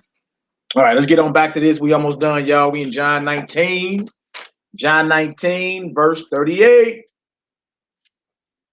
John 19, verse 38. We're going to read a little bit in Exodus and we're going to shut it on down. I want to thank the Most High for allowing our out-of-town family, not guests, but family. You dig? Making it on safe. Passover unleavened bread kicks off for us tomorrow evening. Around 6 o'clock, 3900 Goodfellow Boulevard, the Omega Center. You understand? Can't wait to feast with y'all. All praises. All praises. All praises. All praise, glory, and honor. Right, what we got? What we got? John chapter 19. Yeah, you in verse 38, I believe. Verse 38. And after this, Joseph of Arimathea, being a disciple of Yeshua, but secretly for fear of the Jews. So he had disciples or students even in secret. You feel me? Brothers like, man, look, that's what's up, but I can't go hard. I might lose my little spot over here, but but he was used for what he was used for because he was a rich brother, you understand? And he ended up he owned a sepulchre or a tomb that no dead body had ever laid in. You feel me? And how like in order that is for the Son of the Most High to lay somewhere where no other dead body had ever been. Feel me? So like him being a secret disciple actually was strategic. Like that was what's up. All right, go ahead, Al. Especially then, after you got crucified in that time, your body was actually given over to the dogs. Yeah. They showed that in whatchamacallit. Yeah, that AD. You wasn't put in no tomb or given a proper burial. No. This was a dishonorable. No, you was dog meat. You was given over to the dogs. The Messiah get laid up in a tomb, though. You did. Them thieves caught that dog. Go ahead, Al. Verse 38. Besought Pilate that he might take away the body of Yeshua. And Pilate gave him leave. He came therefore and took the body of Yeshua. And there came also Nicodemus, which at the first came to Yeshua by night. John the 3rd chapter. That was Nicodemus, a Pharisee. We had secret disciples amongst the different factions of Hebrews and all that, you know what I'm saying? But he had to come around at night tiptoeing. Man, I don't want to lose my fame and my status, but man, look, I know you all. Let me inquire. Yeah, let me come see what's up. Let me go ahead and check in real quick. Yeah, come on, Hebrew. Came to Yeshua by night and brought a mixture of myrrh and aloes, about 100 pound weight. That's a lot. Then took they the body of Yeshua and wound and wound it in linen, cloths with spices and manners of Jews in the burial. Now, in the place where he was crucified, there was a garden, and in the garden a new sepulchre, wherein was never man yet laid. No dead body had been in there. Feel me? No corruption. Powerful and in order. No corruption. Go ahead, Doc. There lay Yeshua, therefore, because of the Jews, preparation day for the sepulchre was nigh at hand. Yeah, that's why by the time we eat the more, he'd have just been laid in this tomb no man ever laid in. You understand? By the time we eat the more, that the event had just taken place thousands of years ago. How about we examine ourselves? Hey man, put that in my aspect. Like coming out of Egypt, dealing with Exodus, and then forward dealing with the Messiah. All while we sitting here waiting to come out of what? Yeah. This captivity. Yeah. With the Messiah as our Redeemer, King, and our salvation. Powerful, man. Let's do Jeremiah 23 real quick. Show y'all it's gonna be a greater Exodus than it was before. Bro, what you got, Doc? Whatever happens to the dude that sent him, like when they captured his body, because he's the same one that had brought him forth too, right, to the Romans, right? You say who? So what happened to the guy that had set free his body? He's the same one that had brought him forward to the Jews That set free his body? Yeah. That had the same dude Pilate when he wanted to like took his body to where y'all said it was going, to the Jordan. Talking about Joseph Arimathea? That's where he got his body off the cross. I thought the dude Pilate had to. No, he went and hollered at Pilate because Pilate had the authority over his body. He gave it to him. Yeah, he said, look, I got a spot to go ahead and, put him in the tomb, make sure he's good. Feel me? So he gave permission to do that. Feel me? All right, let's do Jeremiah 23 real quick. Jeremiah 23, we're going to read verse 5. We're going to read verse 5 through 8. Jeremiah 23, 5 through 8, real quick. Then we're going to jump to Exodus, Shemot chapter 12. Let's get her done, man. We can feast it. We can eat a little bit. We're going to get up out of here, man. Passover season is right upon us. Yo. Y'all see that moon tonight? Y'all look at the moon? Yeah. That's how you know. Count 15. Yeah, moon. I was stuck on that deal. Like, dang. It be looking like you can almost grab it, man. Like you can sit there and grab it almost. That's powerful. Yeah, y'all check that moon out by the time we get up out of here. It's captivating. Yeah. Beezy, I forgot you was back there, boy. What y'all good? Yeah, I'm back there making music. Look at Zebediah Boaz. What up, bro? What up, Boaz? Man, look at you. What up, big bro? Oh, praise. I'm gonna do Jeremiah 23, y'all. Jeremiah 23. We're in Jeremiah 23, we'll start at verse 5. Yeah, 5 through 8. 5 through Everybody 8. there? We're gonna show that this right here is gonna be even more greater. That's why it's important to keep in memory the Passover. Exactly. It's important, man. You feel me? Why wouldn't a slave believe he would be redeemed one day by the hand of God? Who wouldn't want you to believe this? Who would have you distracted believing everything else but that, look, we're going to be redeemed by the hand of the Almighty God. What is wrong with you thinking like that? You want to call it wishful thinking, huh? What else do you propose? What do? We arm up and go rush DC? Take the White House? How about that? Let's go take the White House. They went hit the lottery. Oh, yeah. Powerball. I forgot about Powerball. That's the ambition of the Negro today. Yeah, hit Powerball. The Powerball. You got a better chance of getting struck by lightning. You know? It's the truth. You got a better chance of getting hurt on a pogo stick. I'm trying to get away from the thunder, Mr. Brew. I'm just saying, man. Let's get this done, Hebrew. Where we Jeremiah chapter 23, verse 5. Yeah. Behold, the days come, says Yahweh, that I will raise unto David a righteous branch. So we talking about branch, we talking about descendant. Someone that's going to be coming from David. A righteous branch, right? All right, go ahead. And a Malach, a king, shall reign and prosper. Okay. And shall execute judgment and justice. That's right. In the earth. In his day, Judah shall be saved, and Israel shall dwell safe. Who Jeremiah prophesying about? Feel me? He gotta be a descendant of David. That's why I said raised unto David, a righteous branch. Gotta be the rightful heir to David's throne. What we talking about? You gonna say it's not the one in the New Testament? You need to provide some answers, and you only can use the Old Testament for your answers, because you just take Messiah out the picture and say it's somebody else. Well, who? If you say, well, he ain't came here yet, you just killed your whole argument, because we ain't in Israel. Right? We as Israel have to be in Israel for him to be born. If he ain't came yet, that's right. You just killed your entire argument. Come on out. And this is his name whereby he shall be called. Right. The Lord our righteous. Yahweh ZK knew the Lord our righteousness. A title he will be called. He told Philip, you see me, you see the Father. That's a whole nother topic. Hard for people to swallow. From the house of El. Letting you know he's the image of the boy look just like his daddy. The image of the invisible God. Wasn't man made in God's image? Ain't that what it was from the jump? Until the corruption came into play, but that's what it was from the jump. God was supposed to look at his creation and say, dang, I look good. Look at my image. Come on out.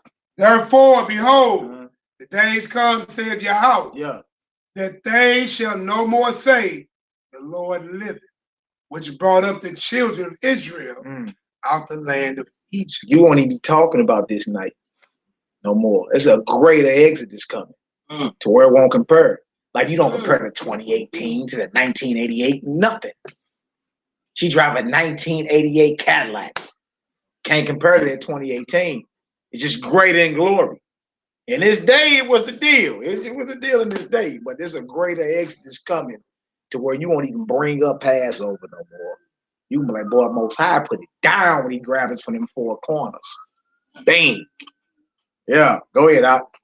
But the Most High liveth, which brought up and led the siege of the house of Israel out of the north country. Out of what country? The north country. Oh, wait. And from all countries whither I have driven them, and they shall dwell in their own land. Give me a second witness. Jeremiah 16, 14, and 15. You see that?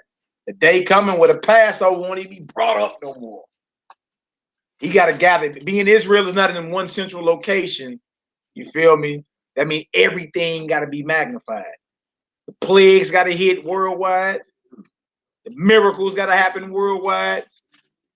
The redemption got to happen worldwide. Wow. Because you remember, you scattered to the north, east, south, and west. You everywhere now. Israel ain't at home. Right? Back then it was central. They right there in Egypt. Israel ain't at home no more. We scattered everywhere.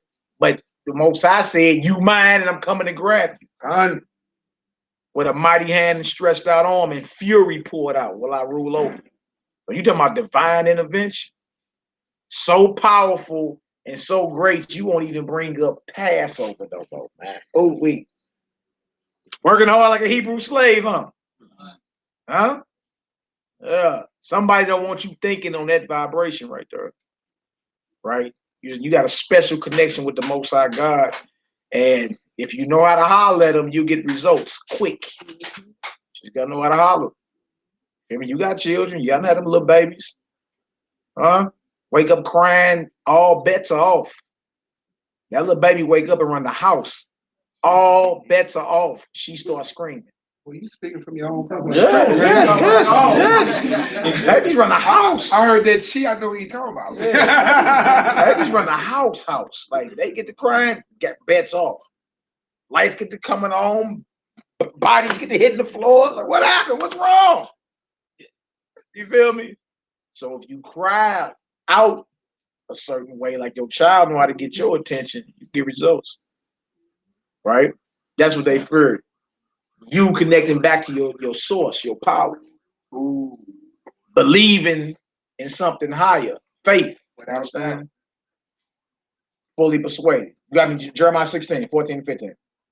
Jeremiah 16. Yes, sir. Verse 14. Got a few more scriptures we gonna throw down and get up out of here. What does it say?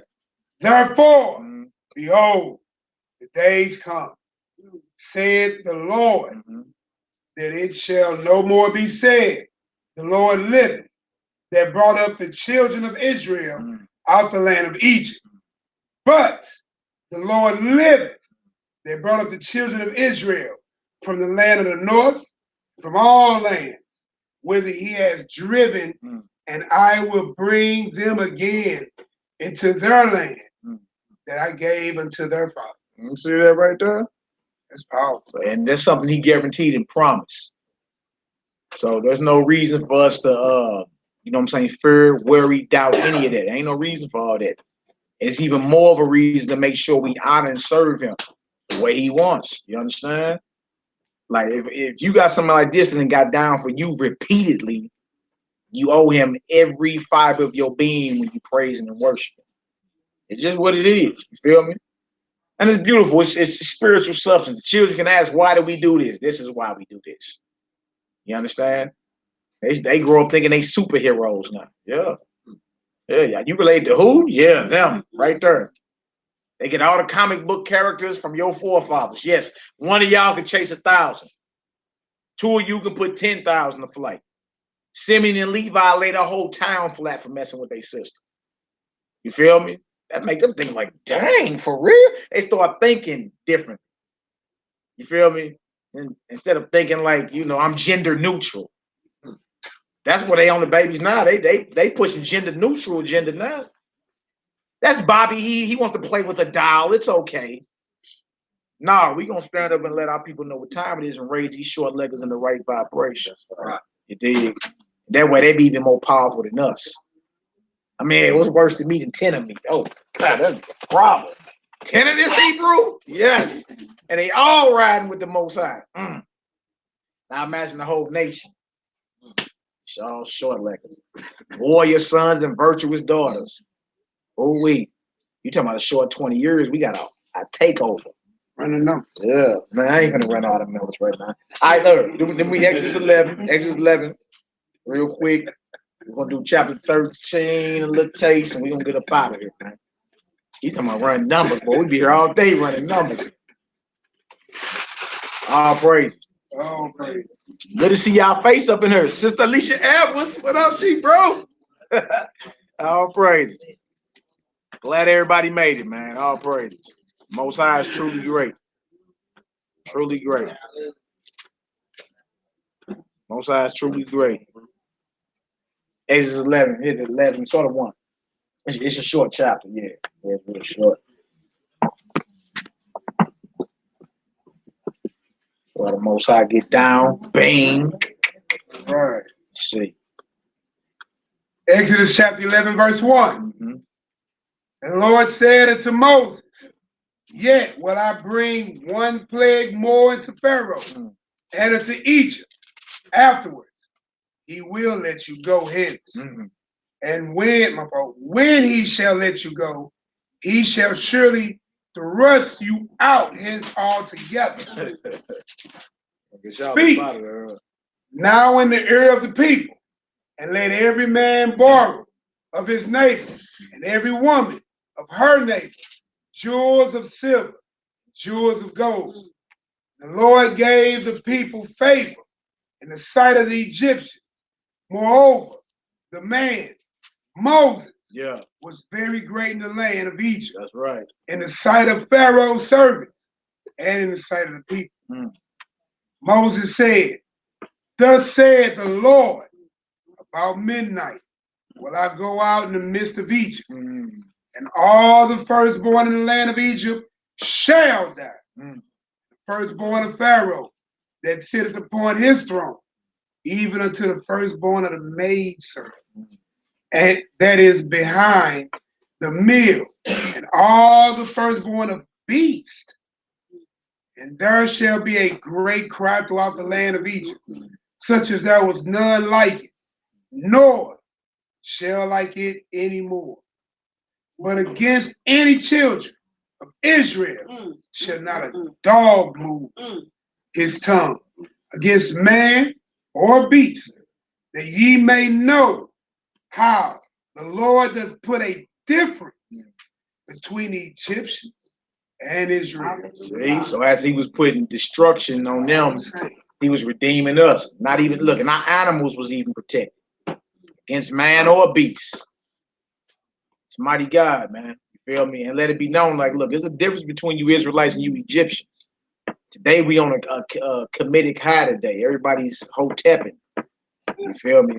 Claiming they into Egyptian science and Egyptian culture or whatever. Yeah, but there's a difference between the sons and daughters of light and the sons and daughters of darkness. Our redemption was hell for the so-called Egyptians. And they never recovered. They never recovered to this day from that. Other than people going over there and, you know, urinating on the what they call them, pyramids. I mean, okay, that's all.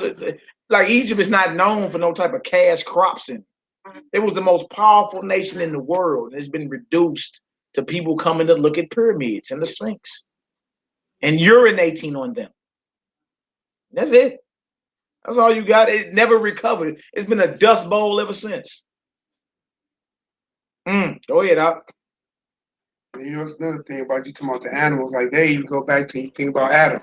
We were talking about that the other day. That the sin that we did in this world didn't just affect us. It affected nature and this whole planet. Animals started becoming carnivores and everything else. Yeah. We caused the whole earth to go off. Yeah, man. We did. Being evil. Go ahead. Verse 8. Yeah. And all these thy servants shall come down unto me and bow down themselves unto me, saying, Get thee out, and all the people that follow thee. And after that I will go out. And he went out from Pharaoh in a great anger. The Lord said unto Moses, Pharaoh shall not hearken unto you, that my wonders may be multiplied in the land of Egypt.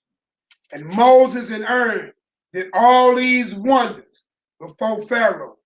And the Lord hardened Pharaoh's heart, so that he would not let the children of Israel go out of his land. No doubt. Jump down to chapter 12. We're going to read 1 through 17 in there. And we're going to show about the splitting of the Red Sea. And when we saw salvation, I need you to look up that word salvation for me too when you get a chance to. In this particular verse. All right, go ahead. Let's get her done. We're going to Exodus 12, 1 through 17. Then we're going to go to Exodus 14 and read about the splitting of the Red Sea and all that. The Sea of Reeds, should I say. And we up out of here, family. Come on, Hebrew. Exodus chapter 12, starting at verse 1. Yeah.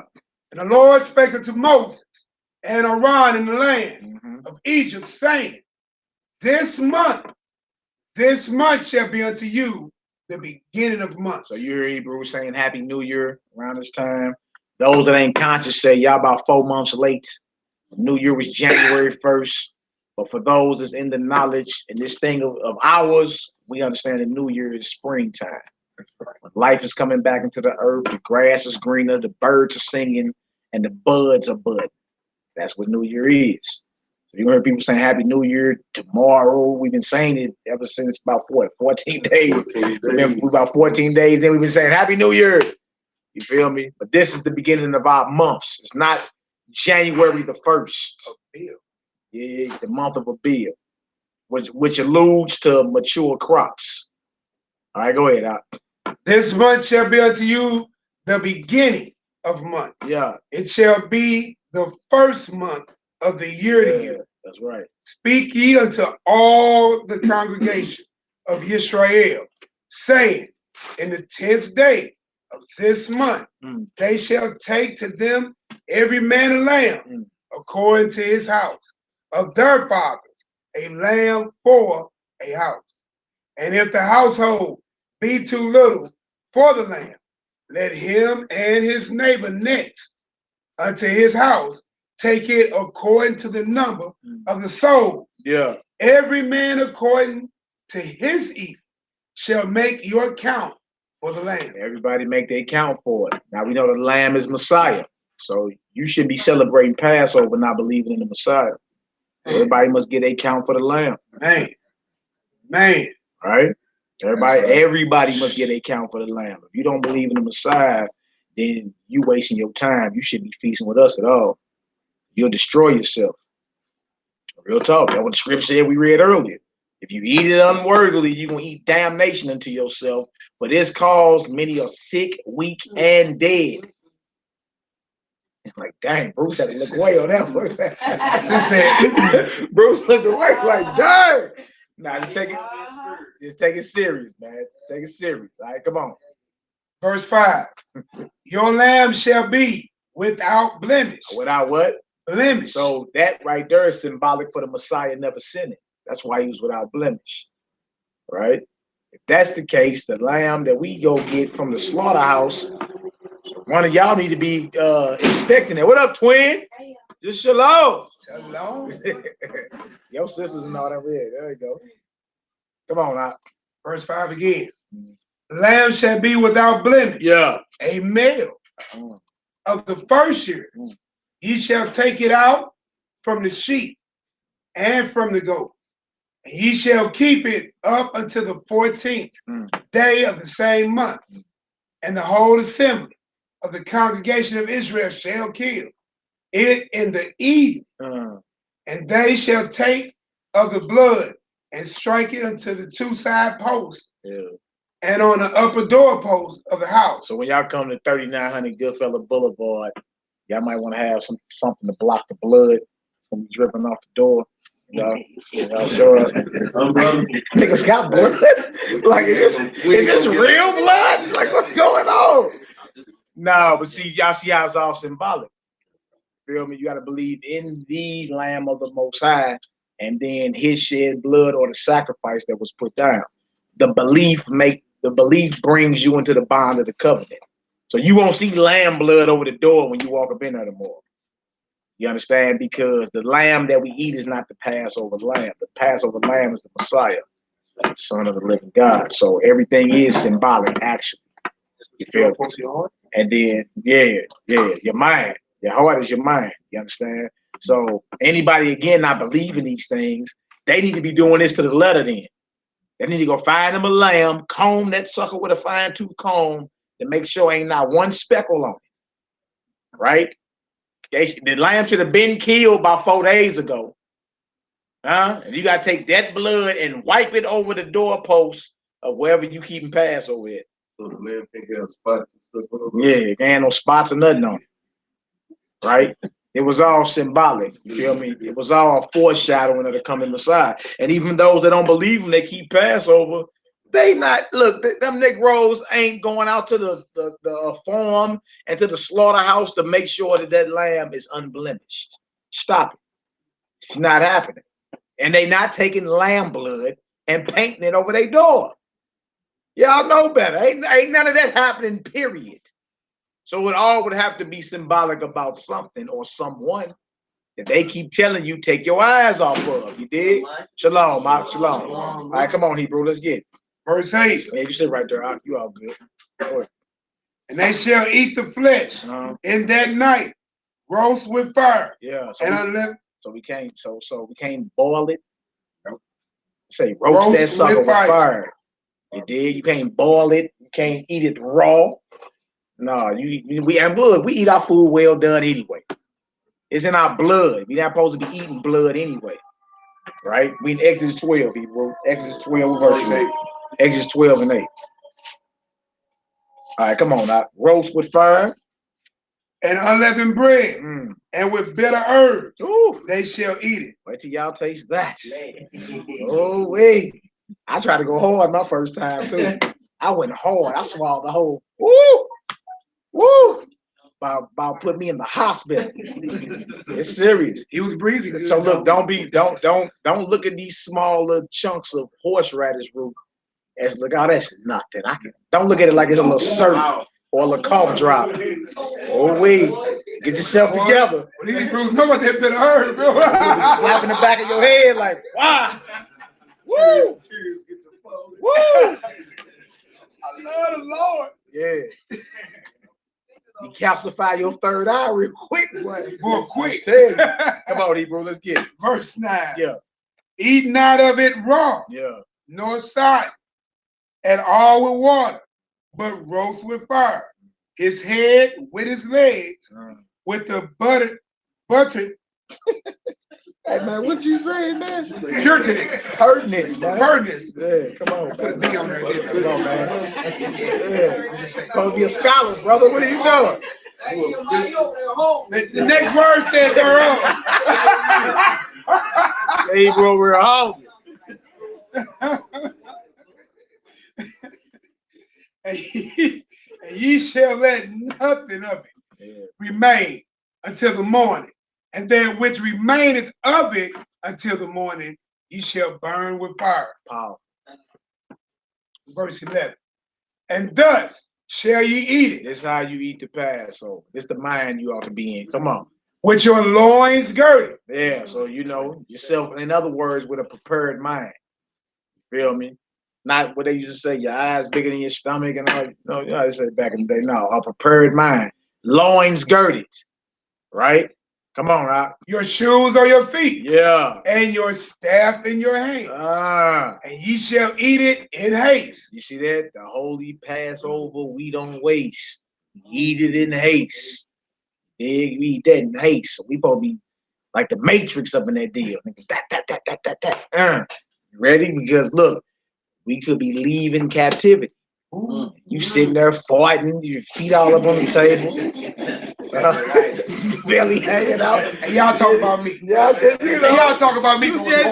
Your mind, in your mind, you not like, in your mind is you just slipped into buffet mode. You ain't slipped into like, hey man, this serious, boy. Like the firstborn could be dead tomorrow when y'all get up. Y'all realize this, right? You can wake up and it could be a great cry on every channel. Firstborn of all these heathens, from their favorite dogs they sleep with down to their children. Everybody be like, what? He said favorite dog. Yeah, kissing them in the mouth and they sleeping in bed with their dogs. Look at saying, like, you feel me? This could, I'm saying, like, we talking about something greater. That means even the plagues are gonna be greater.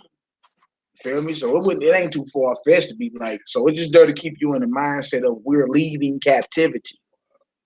You feel me? With a mighty hand stretched out arm and fury poured out. Divine miracles happening. It keep you in mind to be ready. Not in the mind like, girl, the game is on. Girl, NBA Housewives is on. What are you talking about? We gotta leave before Empire go on. Dog, hey, the game on, man. What's up? Right? It's real quick to slip back corner. It's quick. It's too easy. If you just don't constantly guard your mind and say, this night 3,500 years ago or 4,000 years ago, the Most High delivered us about the most powerful nation at its time. Destroyed it for it. We read Isaiah 43, said the Most High held Egypt for ransom to make sure you was straight. Right? I gave them, look, he said, man, I held them ransom. You know what that means? Hey, give me my son or I'm killing yours. That's what he told Pharaoh. Israel is my son, even my firstborn. Let him go before I kill your son. That wasn't politically correct. That wasn't like, come on, man, let's talk about this and be diplomatic.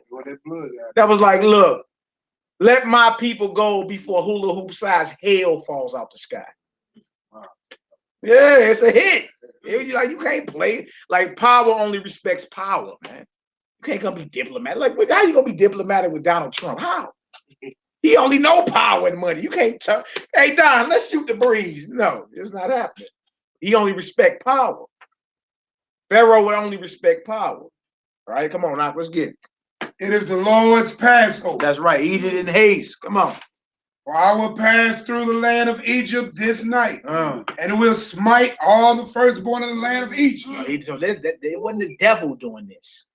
Some people, because you will look at that and not be on the level, and won't call that the judgment of God. You say the devil did that to them. That was the devil work. He said, look, I'm about to pass through Egypt. I'm going to execute judgment. This is the Lord talking. Go ahead, Doc. Both man and beast, and against all the gods of Egypt. Powerful. I will execute judgment. And he put a hit out on every god they hotepping over today. Every god, my God put a hit on all your gods. He said, I'm executing judgment on every last one of them tonight. And you got Negroes running around here trying to resurrect those they gods right there. You feel me? Into Egyptian Kemetic science and all that. Our God killed all that. Later for all the noise, dropped all of it. It ain't recovered since. Let's read, Doc. And the blood shall be to you for a token unto the house where ye are. And when I see the blood, I will pass over you. Come on. And the plague shall not be upon you to destroy you when I smite the land of Egypt. Powerful. What verse you in, huh? Verse 14. Come on. And this day shall be unto you for a memorial. See that? And ye shall keep it a feast to Yahweh throughout your generation. I mean, even today, you got people saying don't do it. That's it throughout all your generations. Are we not the children of our forefathers and foremothers? We are what you should be remembering. Feel me? And why wouldn't a slave remember, you feel me, and keep in mind and rehearse his God coming to redeem him? And he is. Why wouldn't you? You're a slave. You're in bondage. Why wouldn't you remember this? Don't make sense. Go ahead, Al. Ye shall keep it a feast by ordinance forever. Now we got to argue about what forever means. Come on, man. What else is it? 7 days shall ye eat unleavened bread. Even the first day ye shall put away leaven out of your house. Yeah. For whosoever eateth leavened bread for the first day until the 7th day, that soul shall be cut off. Yeah, so you go into the leaven, right? So we comb them cabinets, we got bread or anything that got any type of something that make it rise. Leaven, burr, anything. You understand? Anything that rise. And there's a reason, because we was leaving in haste. Our bread didn't have time to rise. You understand? But even the leavened and unleavened bread has a spiritual significance to it. Living out your mind, your heart. Yeah, yeah. So once you finish that verse 17, I'm gonna have Big Mike pull that Matthew 16 for me when you can. Yeah, that's Exodus 14. We're gonna come back there. Go ahead, finish that off. All right, verse 16. 16. All right. And in the first day, there shall be a holy convocation. Yeah. And in the 7th day, there shall be a holy convocation. Powerful. To you. No manner of work shall be done in them, save that every man must eat, that only may be done of you. Yeah, yeah. And ye shall observe the feast of unleavened bread, for in this selfsame day have I brought your army. Your who? Your army. Your groups. Your army. Your armies, baby. Come on. Out of the land of Egypt. Therefore shall ye observe this day in your generations by ordinance forever. You feel me? And then look, it's health benefits too to not eating leavened bread all week. You go 7 days without it, man. The health benefits are woof. You're losing all type of weight and getting in shape. You feel me? All because you dodge leaven all week. You feel me? Dodged it all week. You be out in the world. You gotta go to work. You know what I'm saying? Everything heightened. You be like, dang, that cheeseburger look juicy. I want one. You dig? But you fight all that. And what he train you to fight sin. So let's go see what leaven is spiritually. And then we're gonna end it with Exodus 14. Matthew 16 is it? Yeah. I think it is. Start around 6, I think it is. 6 to 12, 6 to 11. That's the spiritual connection to what leaven is. Everybody said eat unleavened bread. Right? If you just all literal what you're doing, you never catch the spiritual understanding behind it. You dig?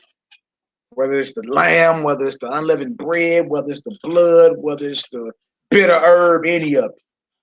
You just literal. You like, I just do that but you ain't unlocked the spiritual mysteries behind it.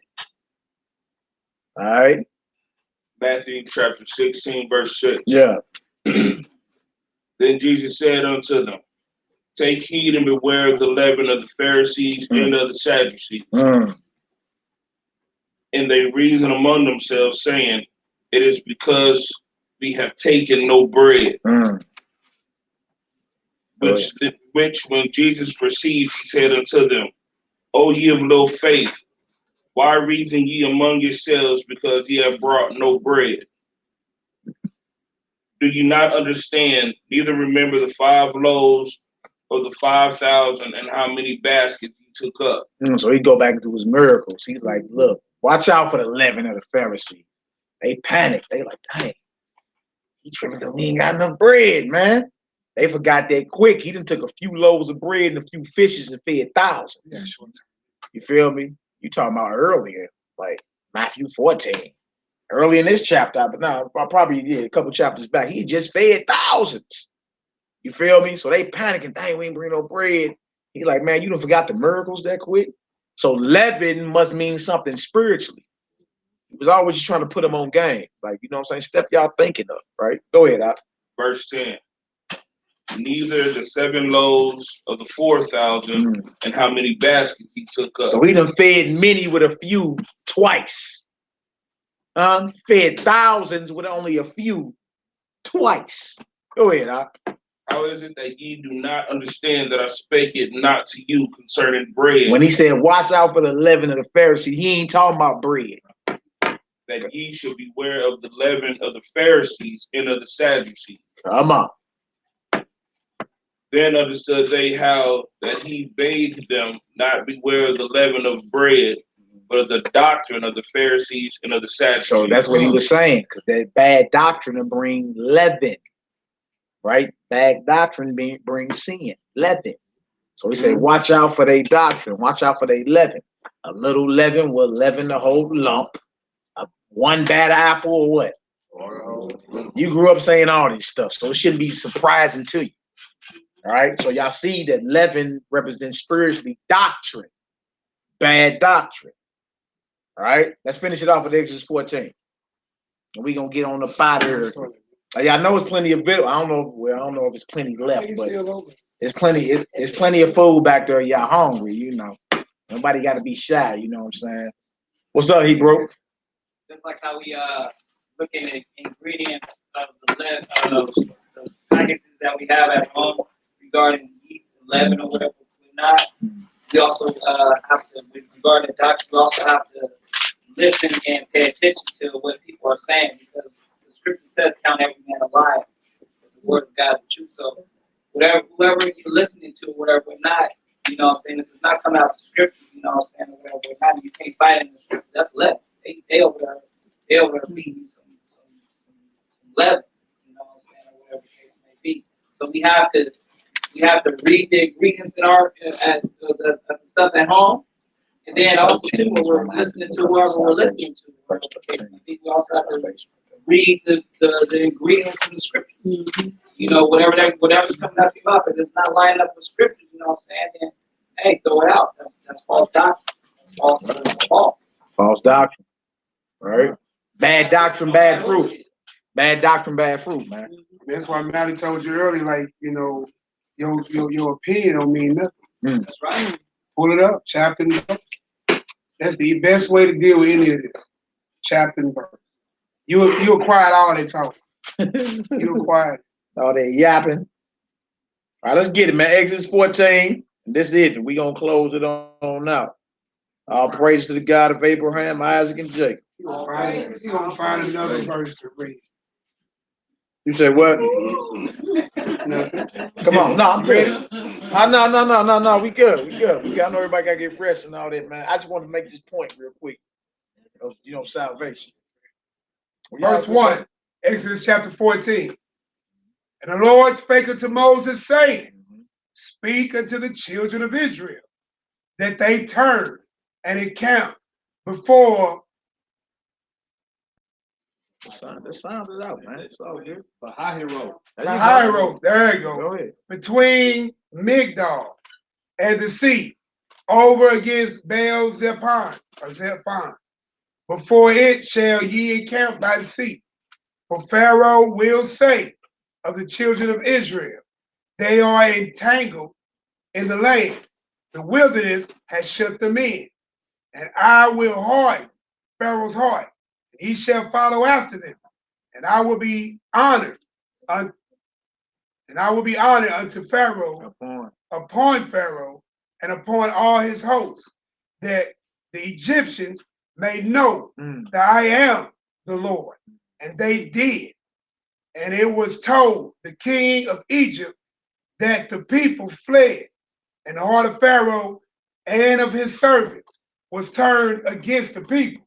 And they said, why have we done this, that we have let Israel go from serving us? Yeah, because you let the slaves go, everything dropped.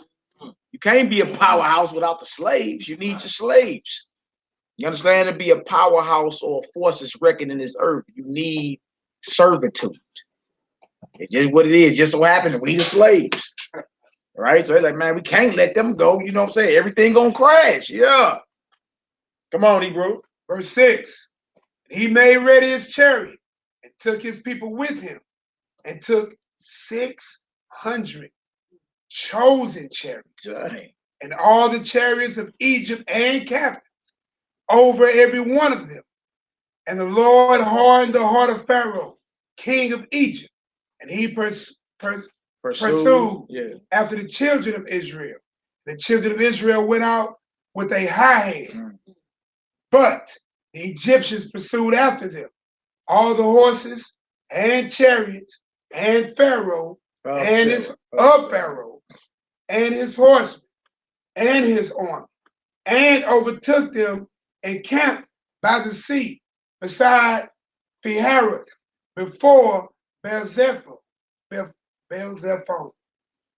And when Pharaoh drew nigh, the children of Israel lifted up their eyes, and behold, the Egyptians marched after them. Yeah. And they were so afraid. Like us being at the Atlantic Ocean or something, you look up and all the forces of the heathen is behind us. SWAT, everybody, man. They get everybody. Sharpshooters, you did. Navy SEALs, Green Berets. You're like, dang. Huh? What is this all about, huh? Do we get scared or do we say, man, the Most High got us this far? What's up? Right. What's up? Come on now. And the children of Israel cried out unto Yahweh. That's right. They said unto Moses, because there were no graves in Egypt, hast thou taken us away to die in the wilderness? See how quick you can have anarchy on your hands, boy? Or even from, dealing with like a Moses situation. He know the Most High appeared to him in the bush. You know the Most High gave him miracles and spiritual power. Like, you know this. Man, that quick you can have anarchy on your hands. They like, what? Why? Because there wasn't no graves in Egypt, Moses. You got us out here to die? Oh, Lord. See, I knew it. Trying to be a revolutionary. This nigga done went off. You know what I'm saying? Well, you know Hebrews say, this nigga done went off. First sign of discomfort or something that's inconvenience, boy. Your people gonna talk. That's how you know this us. Yeah, that's us. Yeah. You gonna talk. It ain't gonna go smooth. You feel me? You witness miracles and all that. Look, this is from a people that witnessed the plagues and everything. Man. And it didn't hit them. And then kept the Passover, they done got up out of there. Now they at the sea, and here come the Egyptians. And you look at Moses, you look at leadership and say, Moses! Because there was no graves. You brought us out here to die, Moses. You see all these heathens. Like, man. Oh, Lord. Yeah. Okay, have mercy, Father. You know your people. You know your people, man. We gonna complain. This bird came all the way through to this. Oh, Lord. Yeah. Our people gonna complain at the first sign of inconvenience. It's over. Gotta stay focused, man. That's how you know this is us. Come on now. Wherefore hast thou dealt thus with us to carry us forth out of Egypt? Is not this the word that we did tell thee in Egypt, saying, let us alone, that we may serve Egyptians? Man, leave us alone. We cool, Moses. Good black folk. Huh? The Egyptians is good black folk. Go ahead, sister. They still sound that way today. Yeah. They still want to do what they want to do today. Yeah. But you know when the Lord come back, you know somebody will say, leave America. Yeah. It's good white land. What are you? Where else we gonna go? Leave us alone. We're gonna have it better than this. Right. That's what Malcolm said. I was paying my taxes. I was going to work, Moses. You know your people. I had my 401k. Man. All right, shalom, sister. You know what I'm saying? I had my somebody walk out. I had my 401k. I had everything going well. You feel me? I had my mortgage. Yeah. My house is almost paid for. You know I don't own the land though. Yeah. Even the domain can take my stuff. Don't worry about that. I was selling food stamps. I was stop. I had me a little hustle. You still had a couple of books left. Yeah. I had me a little hustle in Babylon, Moses. I mean, well, you know, 40, 65, y'all know how it is. Come on, now, let's get it. Now look, now trip off their mindset, man. So I used to buy equal. Read that 12 again. Read that 12 again. Verse 12. Yeah. Is this the word? It's not. It's not this the word that we did tell thee in Egypt, saying, let us alone, that we may serve the Egyptians. For it had been better for us to serve the Egyptians than that we should die in the wilderness. You hear that? Better we be slaves than we die fighting to be free. That's what people don't want to do. We better off slaves, man. Nah, all right. We better off being slaves and at least standing up and doing what is right to get free. These are your people. You know, they're our people. Include myself up in there. Yeah, our people. All right, come on, Hebrew. Even when you look at that movie, The Black Panther just came out, right? That brother at the end of that movie, y'all remember what he said? Y'all seen that? For the guy in the sea, he said, "Bury me in the sea with my ancestors," because they knew it was better to die than to be in bondage. That's 100. That's 100. Man, yeah, it's 100. That's solid. Boy, that's real. That's solid. And listen. If you look at that movie, you trip off of him. He actually wasn't the bad guy. No, he wasn't. He was not the bad guy. They portrayed. But listen, so what did the king do? Go to the United Nations to do what he said do. You see what I'm saying? Take us to the world. So we ain't got to suffer no more. We supposed to be the light to the world. That's all. Verse 13. And Moses said unto the people, fear ye not. What y'all scared of? Stop being scared. Fear ye not. Right. Stand still and see the salvation of your house. Stop right there. Can you please look up salvation for me right there? That say stand still and see the salvation of Yah. What's the Hebrew word for salvation? H3444. Yeshua. Yahoo. Yeshua. Yeshua. The Lamb of the Most High God. Long live the King. Long live the King. You see that? That's right, brother. Now let's trip off that. It come down to people speaking Hebrew, but they never mention what's the Hebrew word for salvation. It's Yeshua. You feel me? Which happens to be the Hebrew name for the Messiah in the New Testament. Oh wait. And as you keep reading this, you see this was an angel. This was an angel or a messenger of the Most High that was guiding Israel up out of there. Most High never left his throne and did this. Right, sir. Never left his throne. He had a messenger there, feel me, whose name was salvation. Oh wait. His name was Joshua. Yeah. Go ahead, 13 again. What did it say? And Moses said unto the people, fear ye not, stand still and see the salvation of Yahweh, which he will show to you today. Today. Come on, For the Egyptians, whom ye have seen today, ye shall see them again no more forever. I ain't never seen no Egyptian. Nah, you ain't gonna see one. Not those Egyptians. Come on, Doc, let's get it. Read down to 19. I want to show y'all there was an angel the Most High sent the whole time with us. Go ahead, Doc. Verse 14. The Lord shall fight for you, and ye shall hold your peace. And the Lord said unto Moses, wherefore criest thou unto me? What you crying for? Come on.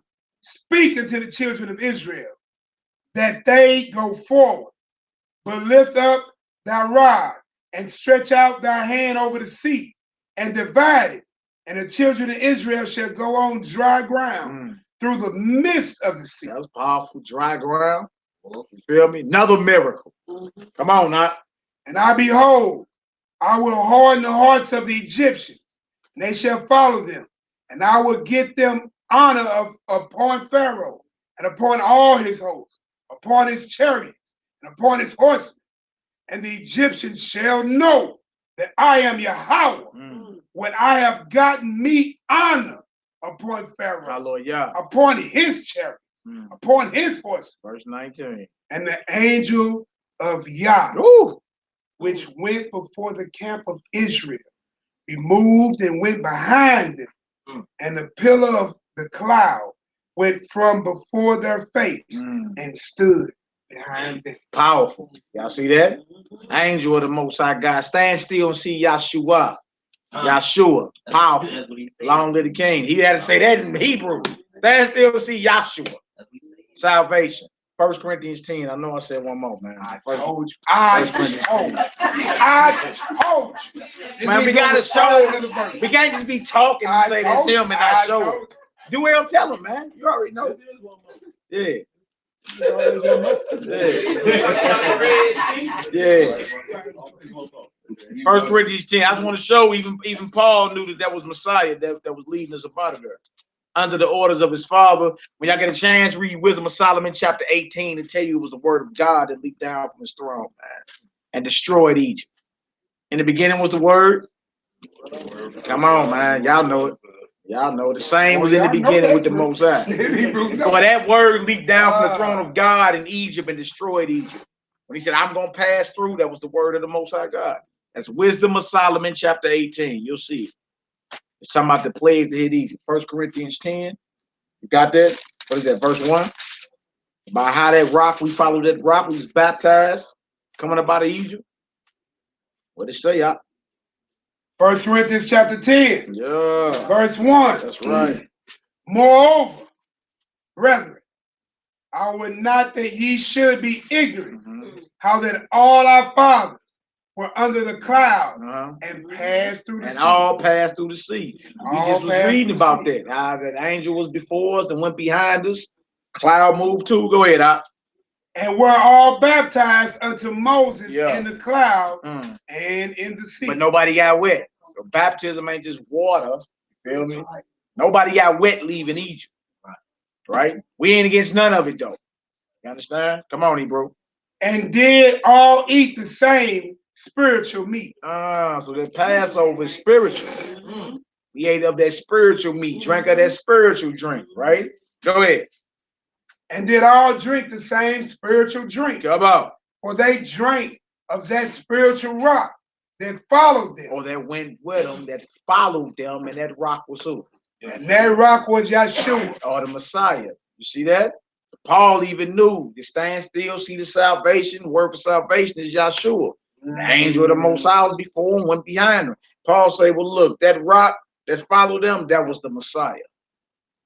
Oh, long live the King, man. All right, man, we got a closing psalm. Jerusalem is that way, y'all. We're going to pray on out.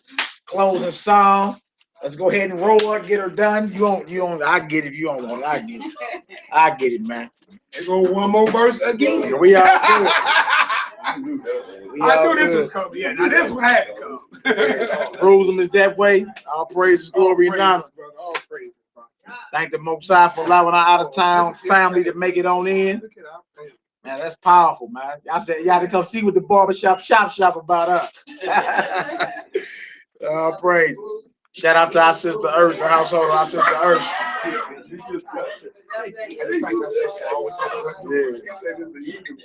You said what? He said it's the eagle fruit. It's the eagle fruit. No, he's Y'all be hearing talk about Bruce on the camera. Bruce and Bobo. Bobo, where you at, girl? Boys, you snitching? Goddamn Moses, you. It's not a 30 Egyptians messing with you.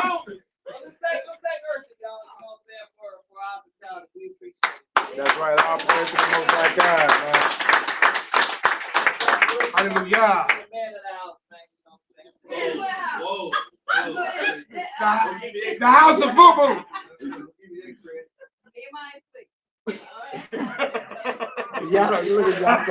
All right, y'all. Psalm 31. We're gonna close out. All praise to the God of Abraham, Isaac, and Jacob. All praise. Honor and glory of his only begotten beloved Son. Long live the King. Long live the King. to the chief musician, Psalm of David. In thee, O Yah, do I put my trust. Let me never be ashamed. Deliver me in thy righteousness. Bow down thine ear to me. Deliver me speedily. Be thou my strong rock, for an house of defense to save me. For thou art my rock and my fortress. Therefore, for thy name's sake, lead me and guide me. Pull me out of the net that they have laid privily for me. For thou art my strength. Into thine hand I commit my spirit. Thou hast redeemed me, O Yah, Elohim of truth. I have hated them that regard lying vanities, but I trust in Yahweh. I will be glad and rejoice in thy mercy, for thou hast considered my trouble. Thou hast known my soul in adversities, and hast not shut me up into the hand of the enemy. Thou hast set my feet in a large room. Have mercy upon me, O Yah, for I am in trouble. Mine eye is consumed with grief, yea, my soul and my belly. For my life is spent with grief, and my years with sighing. My strength faileth because of mine iniquity, and my bones are consumed. I was a reproach among all mine enemies, but especially among my neighbors, and a fear to mine acquaintance. They that did see me without fled from me. I am forgotten as a dead man out of mind. I am like a broken vessel. For I have heard the slander of many. Fear was on every side. While they took counsel together against me, they devised to take away my life. But I trusted in thee, O Yah. I said, thou art my power. My times are in thy hand. Deliver me from the hand of mine enemies, and from them that persecute me. Make thy face to shine upon thy servant. Save me for thy mercy's sake. Let me not be ashamed, O Yah, for I have called upon thee. Let the wicked be ashamed, and let them be silent in the grave. Let the lying lips be put to silence, which speak grievous things proudly and contemptuously against the righteous. Oh, how great is thy goodness, which thou hast laid up for them that fear thee, which thou hast wrought for them that trust in thee, before the sons of men. Thou shalt hide them in the secret of thy presence from the pride of man. Thou shalt keep them secretly in a pavilion from the strife of tongues. Blessed be Yahweh, for he hath showed me his marvelous kindness in a strong city. For I said in my haste, I am cut off from before thine eyes. Nevertheless, thou heardest the voice of my supplications when I cried unto thee. Oh, love Yahweh. Oh, love Yahweh. All ye his saints. For the Most High preserveth the faithful, and plentifully rewardeth the proud doer. Be of good courage. Be of good courage, and he shall strengthen your heart. All ye that hope in the Most High. Hallelujah! Selah! Yahoo! Get her done, baby! Shalom! Another barbershop chop session, baby! Psalm 31, Psalm 31. Barbershop chop session.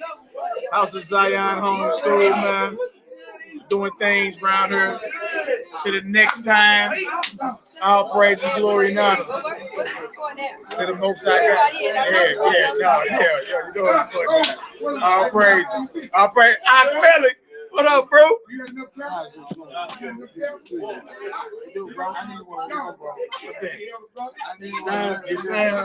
I'll praise. Make sure everybody good. What's going on with you? Man, I'm all good, man. You have a back, man. You know what I'm saying? I'll praise the glory and honor, man. Live feed still going on.